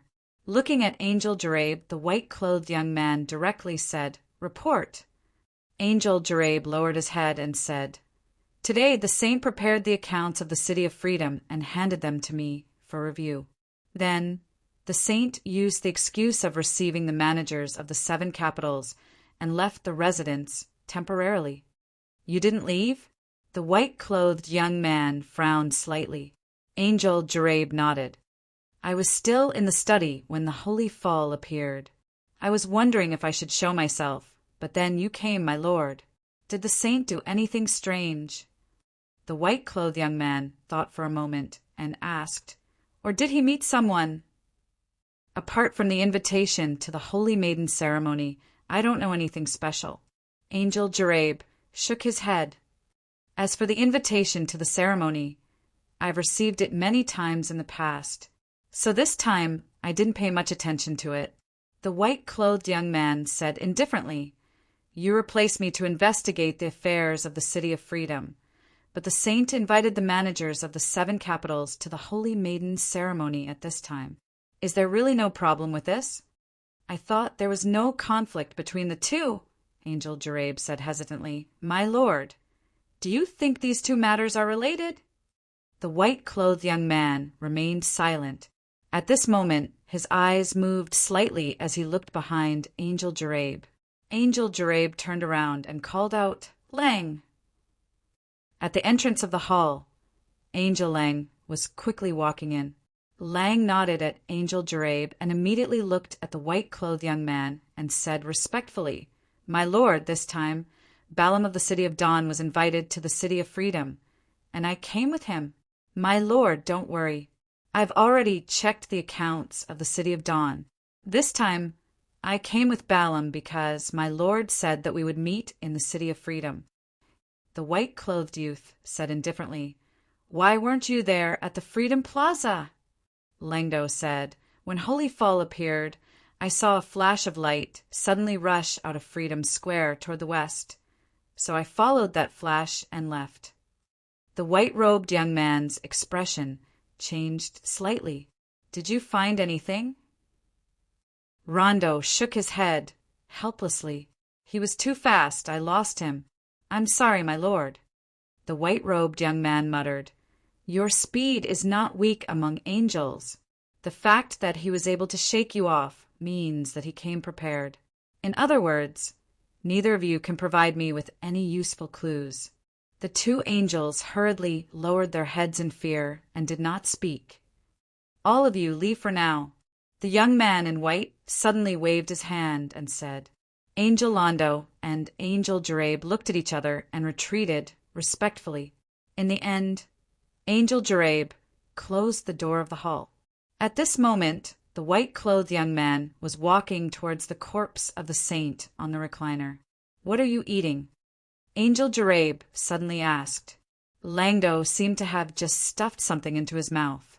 Rondo, on the other hand, seemed oblivious. What did I eat? I didn't eat anything. Angel Jarabe frowned. She shook her head. This kind of trivial matter was not worth getting entangled in. She thought for a moment and said, I was ordered to check the amount of will in the City of Freedom, so I did it earlier than you did. I didn't expect you to finish checking the accounts of the City of Dawn before me. I can only say that Balaam is too efficient, Angel Londo said casually. I'm also surprised that it went so smoothly this time. However, checking the accounts is a trivial matter. Holy Fall is the most important thing. I'm afraid that the others will soon. Sure. Silence, Angel Jarabe suddenly said. Angel Londo froze for a moment and then nodded. At this moment, the two angels turned around and stood in front of the door of the hall. Like guards, they remained motionless and looked solemn. This was because more great existences had arrived in the hall. They were the supreme existences of the Holy Light Nation. One figure after another appeared behind the white-clothed youth. In truth, there were 6-winged blazing angels, men dressed in coarse linen clothes, and even youths who were untainted by a speck of dust. It seems like other than Maria, everyone who should be here is here. In the light figures, a magnetic male voice slowly sounded. She should have appeared. She can choose not to appear. She can't leave the monastery, another voice responded. It was the light figure of a holy seraph. Michael. The man in coarse clothes suddenly looked at the white-clothed young man. The white-clothed young man pointed at the corpse of the saint and said, Before we discuss anything, I hope you can observe this corpse first. Corpse? The figures in the light figures were confused. They were all important existences in the kingdom of heaven, and their abilities were extraordinary. At this moment, the figures in the light figures all looked at the corpse of the saint. After a while, the magnetic male voice said with a hint of hesitation, What's wrong with this corpse? No. The white-clothed young man shook his head. I can't see anything wrong with it. If there's nothing wrong with it, it means... The magnetic male voice frowned and said, This is the biggest problem. That's right. The white-clothed young man nodded.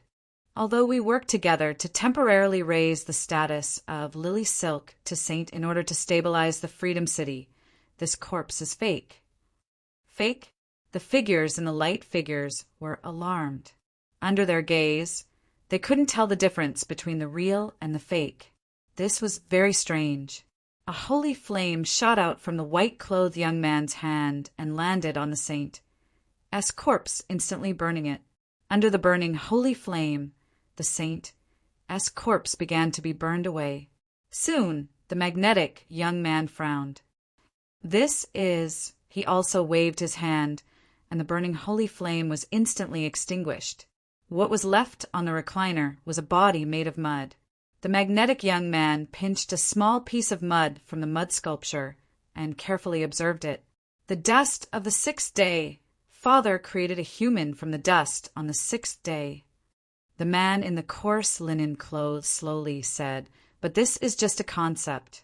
The first generation of humans is also just a concept. However, the dust of the 6th day does exist. It was born from a concept and has a very powerful divinity. But why did the dust of the 6th day? Everyone, before this, I met a woman who was created by the dust of the 6th day." The white-clothed young man looked at the figures in the light figures. This woman claimed to be Asmin. The white-clothed young man told him what he found in Dong Rema village, but he omitted the appearance of the shop owner and the servant girl. The new shop owner said that he might take back the kingdom of heaven, which was too scary. He didn't know that these figures in the light figures could remain calm after hearing this news. She used the rumor that Saint Joan was assassinated to lure Wings of Liberty into the trap. She can also control the destiny system. She is also a body created by the dust of the 6th day. Such a big thing happened, and you are only telling us now? Michael, are you suspecting that one of us, many of us? Facing the gazes of the figures in the light figures, the white-clothed young man said seriously, "I only hope that the Holy Light Kingdom can safely survive this Holy Fall crisis. The impact this time is too big. We need to inform Father." A seraph who had been silent all this time said. The white-clothed young man shook his head and said, "Ever since the throne transcendence realm invaded, Father has closed Eden and hasn't come out. He must know what happened in the Holy Light Kingdom. He chose not to appear because he thinks that we have the ability to solve this problem. Fear has begun to spread." The coarse linen man said softly, "I suggest that we should seal the source of the fear as soon as possible. Let's work together." The young man with the magnetic voice nodded and said, "Let's completely isolate the Freedom City. This time, we can't let the Holy Light Kingdom be cleansed again. Although the previous cleansing was done out of helplessness, it also means that we can't let the tragedy happen again. No matter what the person behind this is planning, I will investigate to the end in the name of the 10 precepts. Moses, this matter hasn't been settled yet. Why do you want to take out your spell board so early?" A faint voice sounded. It was the voice of the coarse linen man. The man with the magnetic voice said, "I will go and inform the manager of Canaan first. The managers of the 7 cities are here. Everyone do your jobs.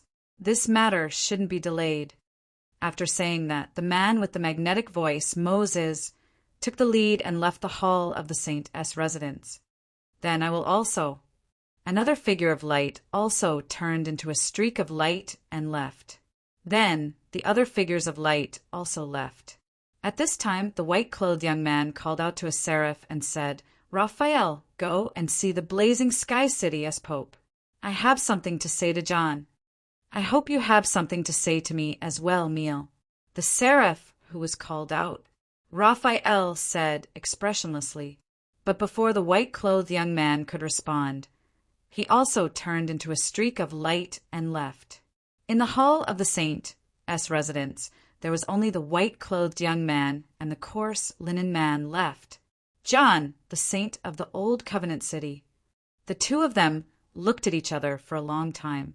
The white-clothed young man said coldly, "It's been hard on you while Father wasn't here, John." The coarse linen man said slowly, I came to the Holy Light Kingdom, this time using John's status. I understand. The white-clothed young man nodded. Then he thought for a moment and said, In the Garden of Eden, that guardian, has she done anything recently? That lady hasn't done anything recently. The coarse linen man shook his head. The last time the sovereign of the Transcendence invaded, according to the contents of the agreement, that lady secretly made a move. But since then, she has mostly been sleeping. Why did you suddenly ask? Is it related to the agreement period? The white-clothed young man said calmly, Indeed. After all, the agreement period is coming soon, and father isn't here this time. The coarse linen man thought for a moment and said, Although the sovereign of the Transcendence brought people to attack earlier, they didn't hurt too much. Currently, the willpower stored in the Garden of Eden is enough to deal with the next agreement. You don't have to worry too much. I'll do my best to take care of the Garden of Eden.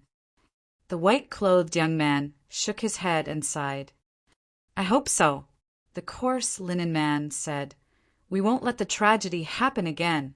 We won't let the same thing happen to Medanzo again, and we won't hand over any more saints. John, can I trust you? The white-clothed young man looked at the coarse linen man faintly. Mia, what's wrong with you? The coarse linen man couldn't help but frown. Then he looked shocked. How did you lose so much of your origin? The white-clothed young man smiled bitterly. I said, I still haven't come to a conclusion. Do you believe me? What? I met someone. The white-clothed youth let out a sigh of relief. Probably in the entire kingdom of heaven, no one would hope to meet someone like that before the end of their life. Mr. Assakes and the others, how are they now? In the room, Boss Luo picked up the teacup and asked casually. They barely managed to calm down, but their condition isn't good. Miss Maid said indifferently. Then Lady Nan knocked them all out, saying that she was afraid that they would disturb your rest. Miss Nan, you're really unexpected. Boss Luo smiled and then put down the teacup. Do you have something to tell me? Miss Maid walked to Boss Luo and lowered her head slightly. It's about Medanzo. You want to say that a large amount of willpower was contaminated because of Medanzo's holy fall and couldn't be submitted. In the end, the soul of Saint Joan of Arc had to be used to pay the debt? Boss Luo looked at Miss Maid. If it's only this matter, it's clearly written in the shop's account book. But the account book doesn't record the reason for Medanzo's holy fall, Miss Maid said softly.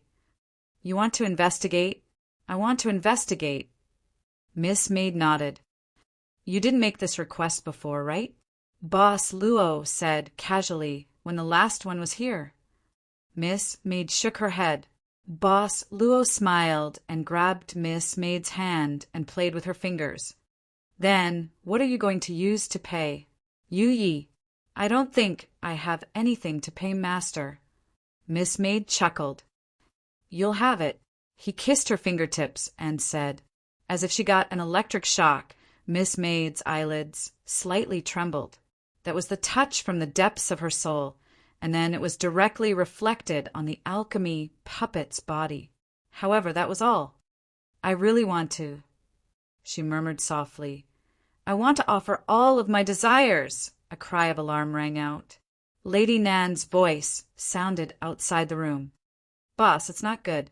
Miss Jenna woke up, but I don't know why she lost control of her emotions. I can't hold it.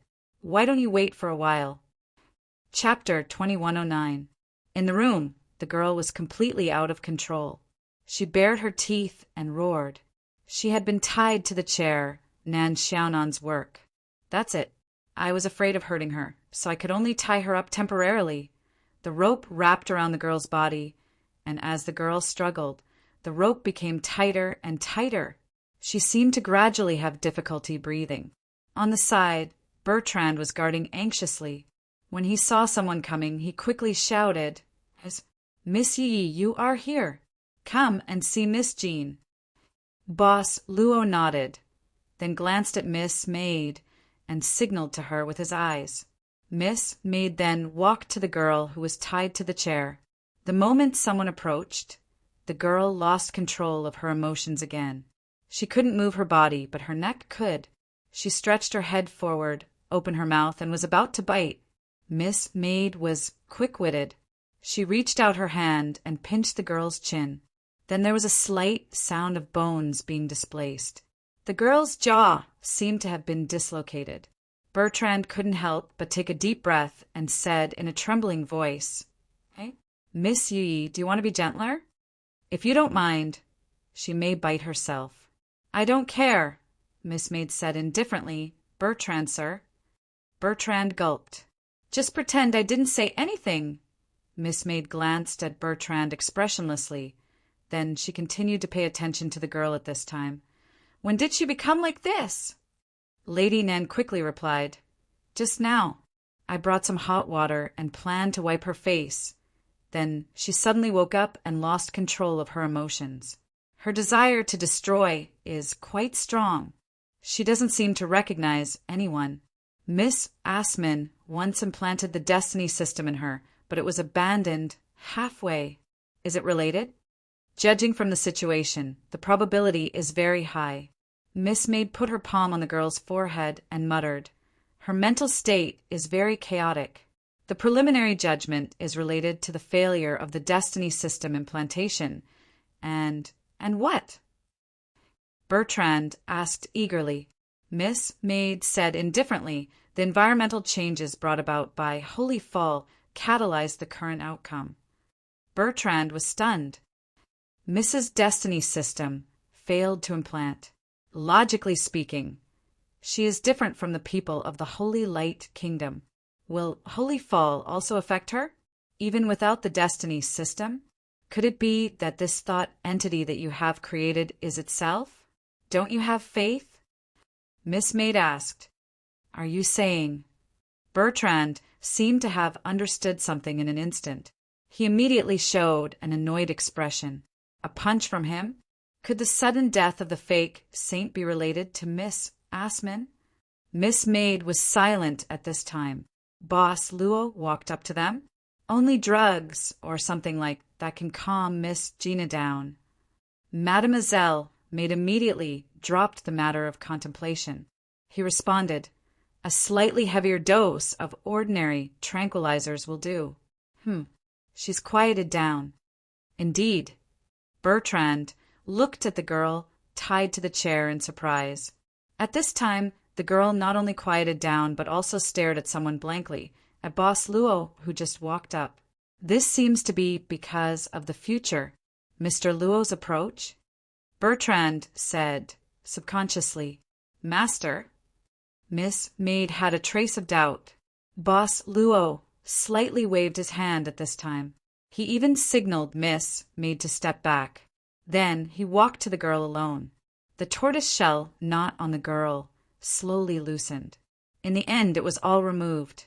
The girl was sitting quietly on the chair at this time. She even showed a smile. It was the kind of reassuring smile. But the girl didn't do anything other than that. "What's going on?" Lady Nan was surprised. Miss Maid pondered and said, "There'll be something like a magnetic field around the master, although the master usually tries her best to restrain it. But if it's too close, some of it will still escape. The effect of Holy Fall on the environment, it won't work. In other words, without the catalysis of the environment, she can be quiet temporarily." Nan Xiaonan blinked. "Isn't the boss a humanoid tranquilizer? It's so useful." Let me see if Mr. Asakes and the others will have the same problem." Instantly, Lady Nan ran out as if she was running for her life. How could she forget knocking on the boss's room not long ago? When Miss Maid came out, she looked at her as if she saw a corpse. This servant girl seemed to be quite cruel to women. When she was in Dong Remy village, she tore off the face of that woman in black without a frown. Boss Luo didn't care about Lady Nan's thoughts at this time. He just reached out his palm to the girl's cheek. He didn't touch it, just separated by air. At this time, the girl closed her eyes and was as docile as a domestic cat. She automatically moved closer to the palm of his hand and even revealed a comfortable expression. Miss Maid's eyelids twitched slightly, but she didn't speak. Boss Luo thought for a while and ordered, "Yi, go and prepare some ordinary medicine to help Miss Gina calm down first." "I'll go right away." Miss Maid turned and left quickly as if she couldn't wait. Bertrand was lost in thought at this moment. He looked at Mr. Luo and wanted to say something. Although the holy angels of the Wings of Liberty always had an unrealistic hope that one day there would be a person who could make the saintess be a good person, but the saintess had always been a good person. But when he saw the Holy Virgin being so obedient, sure enough, his mood was still very complicated. "Future son-in-law, who are you?" Bertrand asked suddenly. At this time there were only him and Boss Luo in the room. As for the girl at this time, Bertrand had subconsciously categorized her as the type that couldn't be perceived and expressed. "Mr. Bertrand." Boss Luo smiled slightly and said, "Don't you think that it's a bit sly to call you by this name all the time?" Bertrand was stunned for a moment, and he couldn't help but smile awkwardly. After his thoughts were exposed, he quickly returned to normal and showed a solemn expression. "Mr. Luo, please tell me, how should our Wings of Liberty view you? How should we treat you?" Boss Luo seemed to show a thoughtful expression. As Bertrand's mood became more and more nervous, Boss Luo suddenly smiled and said, "My identity has become more and more unconsciously. At first, I was just a child and a relative of others, and then I became a friend of more people. In fact, I think it's good to have more identities. They can always make me more worried in my heart. So, in fact, I don't mind having one or two more identities." Bertrand's eyes gradually widened. "Does this mean," as I said, Boss Luo said softly, "I'll be looking forward to Mr. Jacques' promise?" Bertrand suddenly patted his head as if he was completely awake now. The anxiety in his heart seemed to be swept away. "Damn it! It's so tiring to talk to these cultured people. You can just say that you want our saintess body. We're all men. I'll go and see if there's anything I can help our saintess." Bertrand immediately ran out with joy. Boss Luo smiled. He withdrew his gaze. The girl was still intimately attached to his palm at this time, and she was even holding it with both of her hands at this time. Yi was right about one thing. This was indeed thanks to some special magnetic field emitted by Boss Luo, which neutralized the environmental changes caused by Holy Fall. However, this did not originate from the shop owner's ability. The shop owner's ability was absolute and precise, just like his control over his presence. There would not be a single bit more, nor a single bit less, and there would not be a deviation or a situation where it would dissipate. This was another kind of power that came from his body. It wasn't easy to control, and it couldn't be absolutely precise, but it was innate. "What did you dream about?" Boss Luo lowered his head and looked at the girl who was gradually falling asleep, and he asked softly. A huge beam of light appeared in the sky above Freedom City. When the sky was still dark, the radiance shone like the sun. In an instant, more and more radiances of the same size flew into the sky above Freedom City from different directions. The residents of the Freedom City instantly felt a strange yet familiar warmth. It was familiar because the light was shining on them, just like how the saint shined on them, but it was strange because it wasn't the light of the saint that they were familiar with. However, the appearance of many huge beams of light made the residents of Freedom City feel like they found a piece of driftwood in a drowning sea. They breathed in a mouthful of fresh air while they were suffocating. Their hearts were still filled with great sorrow and despair, but they were gradually able to calm down. They were trying to calm themselves down. Although they were confused, hesitant, and fearful, they were able to think clearly. It's the other saint of the 7 capitals. Angels. It's the angels of Blazing Sky City. They didn't give up on us, not yet. Our saint is dead. We are all sinners. Can our prayers still reach us? On the ground, facing the huge beams of light, the residents of Freedom City started to pray for the first time since Holy Fall. All of this fell into the eyes of the huge figures of light in the sky. Such a huge and spontaneous prayer was supposed to produce a large amount of high-quality wish power. However, at this moment, the huge figures of light didn't look happy. This batch of wish power was large enough, but they couldn't accept it. As expected, it has been contaminated. The man with the magnetic voice sighed softly. I hope we can make it in time to isolate Holy Fall's influence from here. There are only 2 paths left, the man in the rough clothes suddenly said. John! The man in the rough clothes said with a serious expression, just like Father once did, we will work together to cleanse and rebuild Freedom City. However, this will affect all of the 7 capitals, and it will be very difficult for the Holy Light Kingdom to recover before the next agreement. Everyone knows that not to mention the next agreement. The agreement this time is about to expire. The huge figures of light were silent. What's the other method? The white-clothed youth's voice slowly sounded from the light. The man in the rough clothes said, Let the Freedom City's saint be revived. The expressions of the massive, radiant figures instantly froze, and the man with the magnetic voice, Moses, was even more direct. You mean Easter? The saint was once crucified, and he will be revived 3 days later. John nodded and slowly said, The saint will also be revived 3 days after the crucifixion. Despair will be swept away, and hope will descend upon the world. The Freedom City will erupt with an unprecedented high-quality wish power. John, do you know that this is a huge gamble? Moses frowned. If it fails, the saint will not be able to be revived 3 days after the crucifixion, which means that there is a mistake in the faith.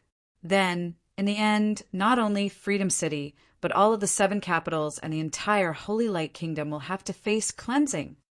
The amount of wish power required for this agreement is enough, and there is still a little left. John slowly said, Even if it fails, we still have an entire agreement period to let the Holy Light Kingdom recover. I believe that if we open up more subworlds, we should be able to make up for it before the next agreement period. However, if we succeed, then this crisis will naturally be over, and the Kingdom of Heaven's wish power will become even better. It seems that you have already thought about it before bringing it up. The other seraph, who was silent, Raphael, suddenly said, In other words, you are more optimistic about using Easter, right? The Holy Sun will protect us, John softly replied. Moses thought for a moment and said, The revival is very promising. John, you were once a disciple of the Holy Sun, and you even witnessed the Holy Sun's revival after the crucifixion. I can trust you. What do you plan to do? At this moment, John looked down at the entire Freedom City. 3 days later, it will also be the Holy Maiden's ceremony. 3 days later, the saint will be reborn in the raging fire through the Holy Maiden ceremony. We need the fire of faith of everyone in Freedom City. Okay. Moses nodded and said, We will immediately inform the administrators of the 7 capitals to fully cooperate with you. Many huge rays of light began to scatter. However, the darkness also dissipated at this time because Freedom City was about to usher in a new day. Freedom City Academy, Dasher. In the male dormitory area of the academy, a young girl ran in a hurry and quickly arrived in front of one of the dormitories. The young man who opened the door, Dasher, looked haggard. It's Remia. Why are you here at this time? Dasher, the Academic Affairs Office, just informed me that the Holy Maiden ceremony will be held as scheduled. At this moment, the young girl looked ecstatic and said, The big shot of the academy said that the saint will be revived during the Holy Maiden ceremony. Dasher, did you hear that? The young man was stunned at this moment. He even subconsciously looked back at his dormitory at the open window. The curtain swayed as if the wind was blowing. Dasher, what are you looking at? No, nothing. The young man was startled at this moment, and then he showed a happy expression. Great. The saint is revived. This is great. Yes. The young girl, Remia, didn't care. I'm so excited that I can't wait for the Holy Maiden ceremony to be held today. The young man smiled slightly and affectionately rubbed the young girl's head. It's still early. Go and have breakfast. By the way, how did you bypass the dormitory administrator and come to the male dormitory? The young girl mischievously stuck out her tongue and said, I saw the administrator downstairs. He's praying now. You. Chapter 2110. Mr. Asakes and the others didn't lose control like the girl did. Although they were in low spirits, they didn't do anything uncontrollable. I didn't expect so many things to happen in such a short period of time. After waking up, Dooland and Lavar listened to Mr. Assash's narration with complicated expressions. As for Principal Deluc and the assistant of the mayor, who had been in a sickly state since they were in Domremy village, they didn't have a good impression of the mayor. After all, the two of them were lying on the ground all the time. I seem to have missed a lot of thrilling adventure stories. It seems like I'm really an unlucky person. Deluc, you still have the mood to joke at a time like this? Mr. Asakes looked at his childhood playmate who seemed to have a bad fate with him. At least, we should start to feel better, right? Whether it's for ourselves or for... Deluc's eyes fell on the old TV, the revival of the saint in 3 days. At this time, the morning news program of Freedom City was replaced by the joint press conference of the 7 cities. These 7 cities were announcing the start of the Saint's Easter ceremony. The things we experienced are too strange, and there are too many questions. Mayor Dooland suddenly stood up and said, But nothing is as important as Easter.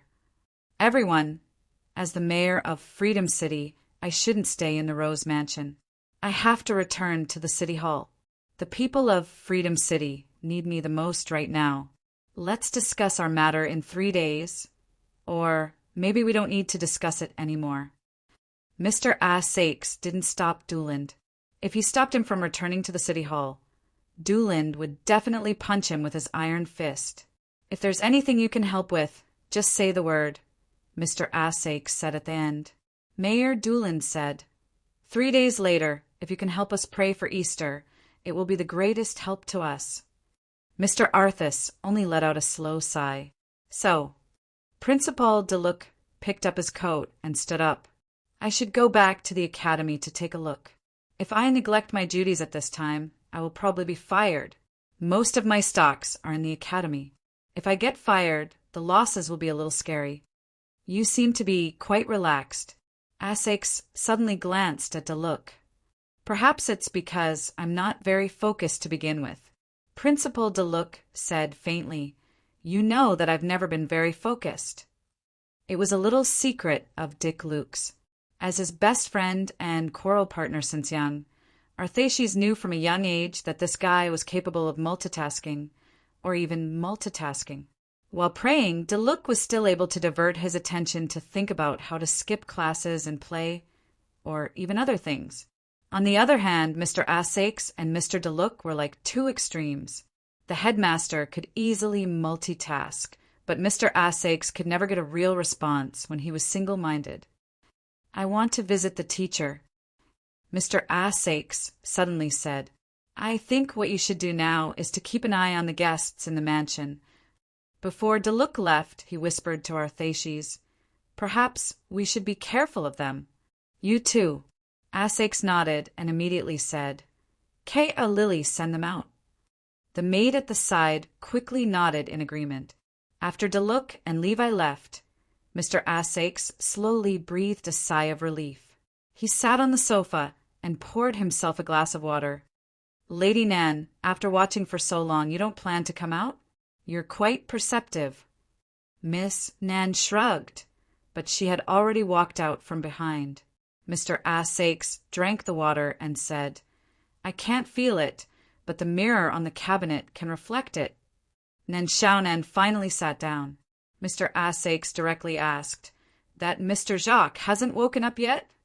Nan Xiaonan said, There are many ways to wake him up. Even you can do it. Why ask me? Mr. Arthasis frowned and thought for a moment before saying, "According to what you said before when you violently knocked. Let us rest. Rose Mansion will switch to Dong Remy Village after midnight. How did you find out?" "We found it by accident," Lady Nan said casually. "It seems that even after experiencing some special things together, we still can't trust each other." Mr. Asake sighed. "Trust is a luxury after all." Nan Xiaonan blinked and smiled. "I've already made an agreement with Deluc, Durand, and the others. We'll put this matter aside for now, before Easter." Mr. Asakes thought for a while and said, "After all, there is nothing more important than Easter." "I heard it," Nan Xiaonan said indifferently. "You don't have to tell me again." "I didn't say it for you." Mr. Asakes shook his head and said, "I want to say it for Mr. Luo and Ms. Yu Yi." That was not the power of a human. At least, it was not the power that Asakes knew. When he was in Dong Remy Village, Jacques turned into an evil dragon. Durand and Laval mutated. The woman in black and Ms. Yu Yi appeared in the end. Although he was blown away by the strong wind in the middle of the battle between Ms. Yu Yi and the woman in black, he fell into a coma in the house of a barber at the entrance of Dong Remy Village. However, those shocking memories did not disappear because of this. "You seem to be very afraid of Ms. Yu Yi?" Nan Xiaonan narrowed her eyes. Mr. Asakes smiled bitterly and said, "That lady always gives me a very dignified feeling. I can't help but respect her." "Rest well." Nan Xiaonan stood up at this time and said, "You should be busy in the next few days. The entire Freedom City is probably like this. So if you have time, you should go and see Mr. Jacques. Otherwise, you might not have a chance to see him again." "What do you mean?" Nan Xiaonan shrugged and said, "You also know that in Freedom City, the founder of Rose Mansion, the real ancestor of your dark family, has passed away long ago.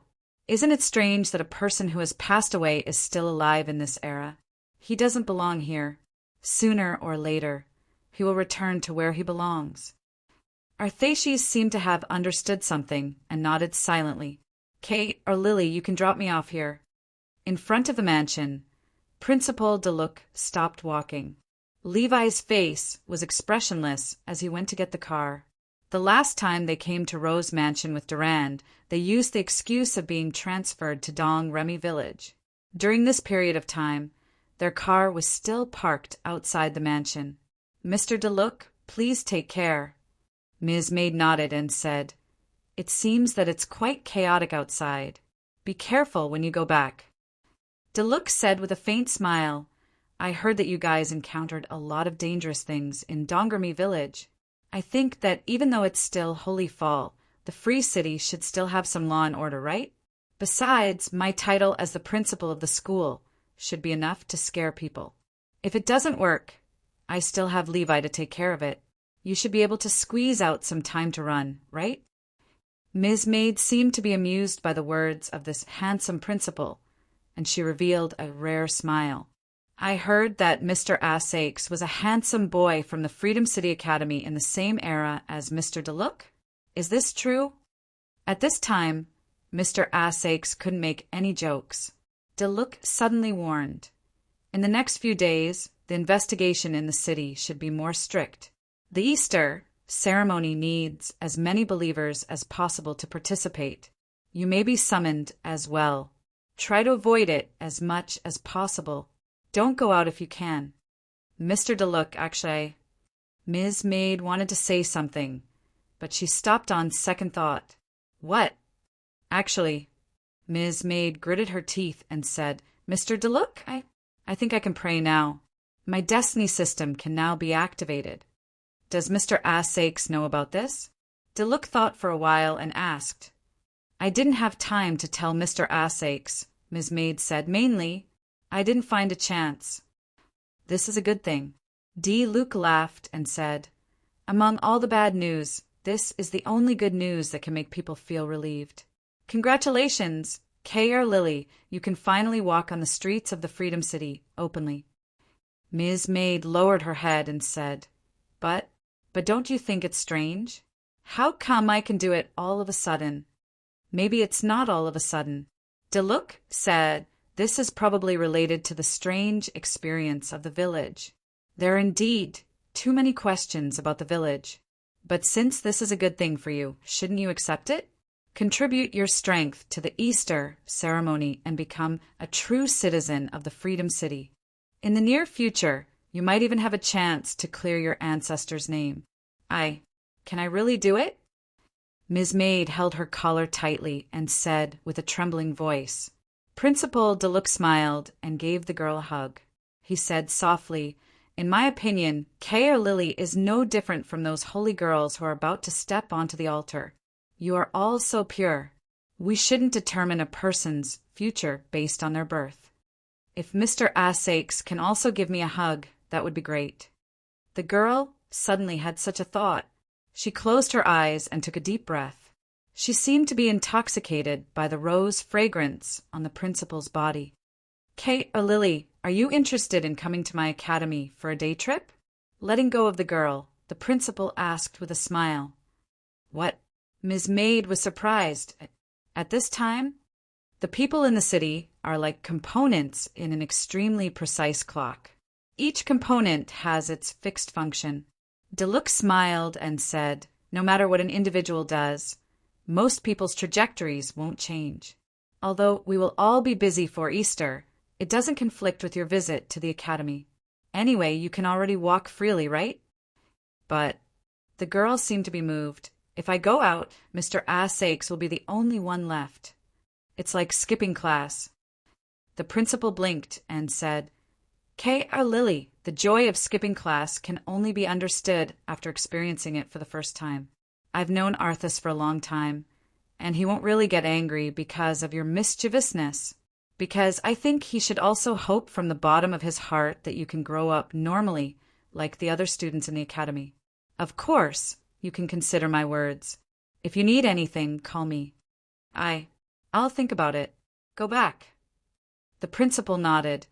Assakes should need you at this time. The headlights of the car shone here and slowly drove over. Lily watched as Lavar drove away from the mansion. She retracted her gaze and walked into the mansion with a hesitant expression. Walking freely on the street in the academy, right? Academy or your mansion. In the car, Laval held the steering wheel with both hands and looked forward, but he didn't rush to ask. Go home first. The principal thought for a while and said, I want to take a shower and change my clothes. Then send me to Isabel's home. Ms. Isabel? Laval frowned as if he thought of something. The headmaster looked out of the window and said, Holy Fall is such a big matter. But as the headmaster, I didn't immediately stabilize the situation. Instead, the board of directors worked together to support the overall situation. Am I now a loner? How do you know Ms. Isabel will support you? Laval said expressionlessly. She's my cousin in name after all. Principal Deluc smiled casually. If I step down, maybe she can't continue to be the main lecturer of the holy, right class. Ed, this isn't the road to my house. We're not going back to your house. Laval turned the steering wheel and said calmly, This is the road to Ms. Isabel's house. The principal paused and then said coldly, Laval, I heard you're very afraid of spiders and scorpions. Laval's gaze froze in the rearview mirror. Then he saw the principal in the back seat say with a smile, When I just came out, I caught a big spider in the corner of the mansion. It's now behind your neck. You're a primary school student. Really? The car suddenly stopped. A figure quickly rushed out of the car and then hurriedly took off his coat in a panic. Inside the car, the principal leaned against the window and looked at this scene with interest. On your shoulder. It's now behind your back. It's going to reach your waist. Come on, Laval. But no matter how hard he tried, he couldn't get rid of the spider on his body.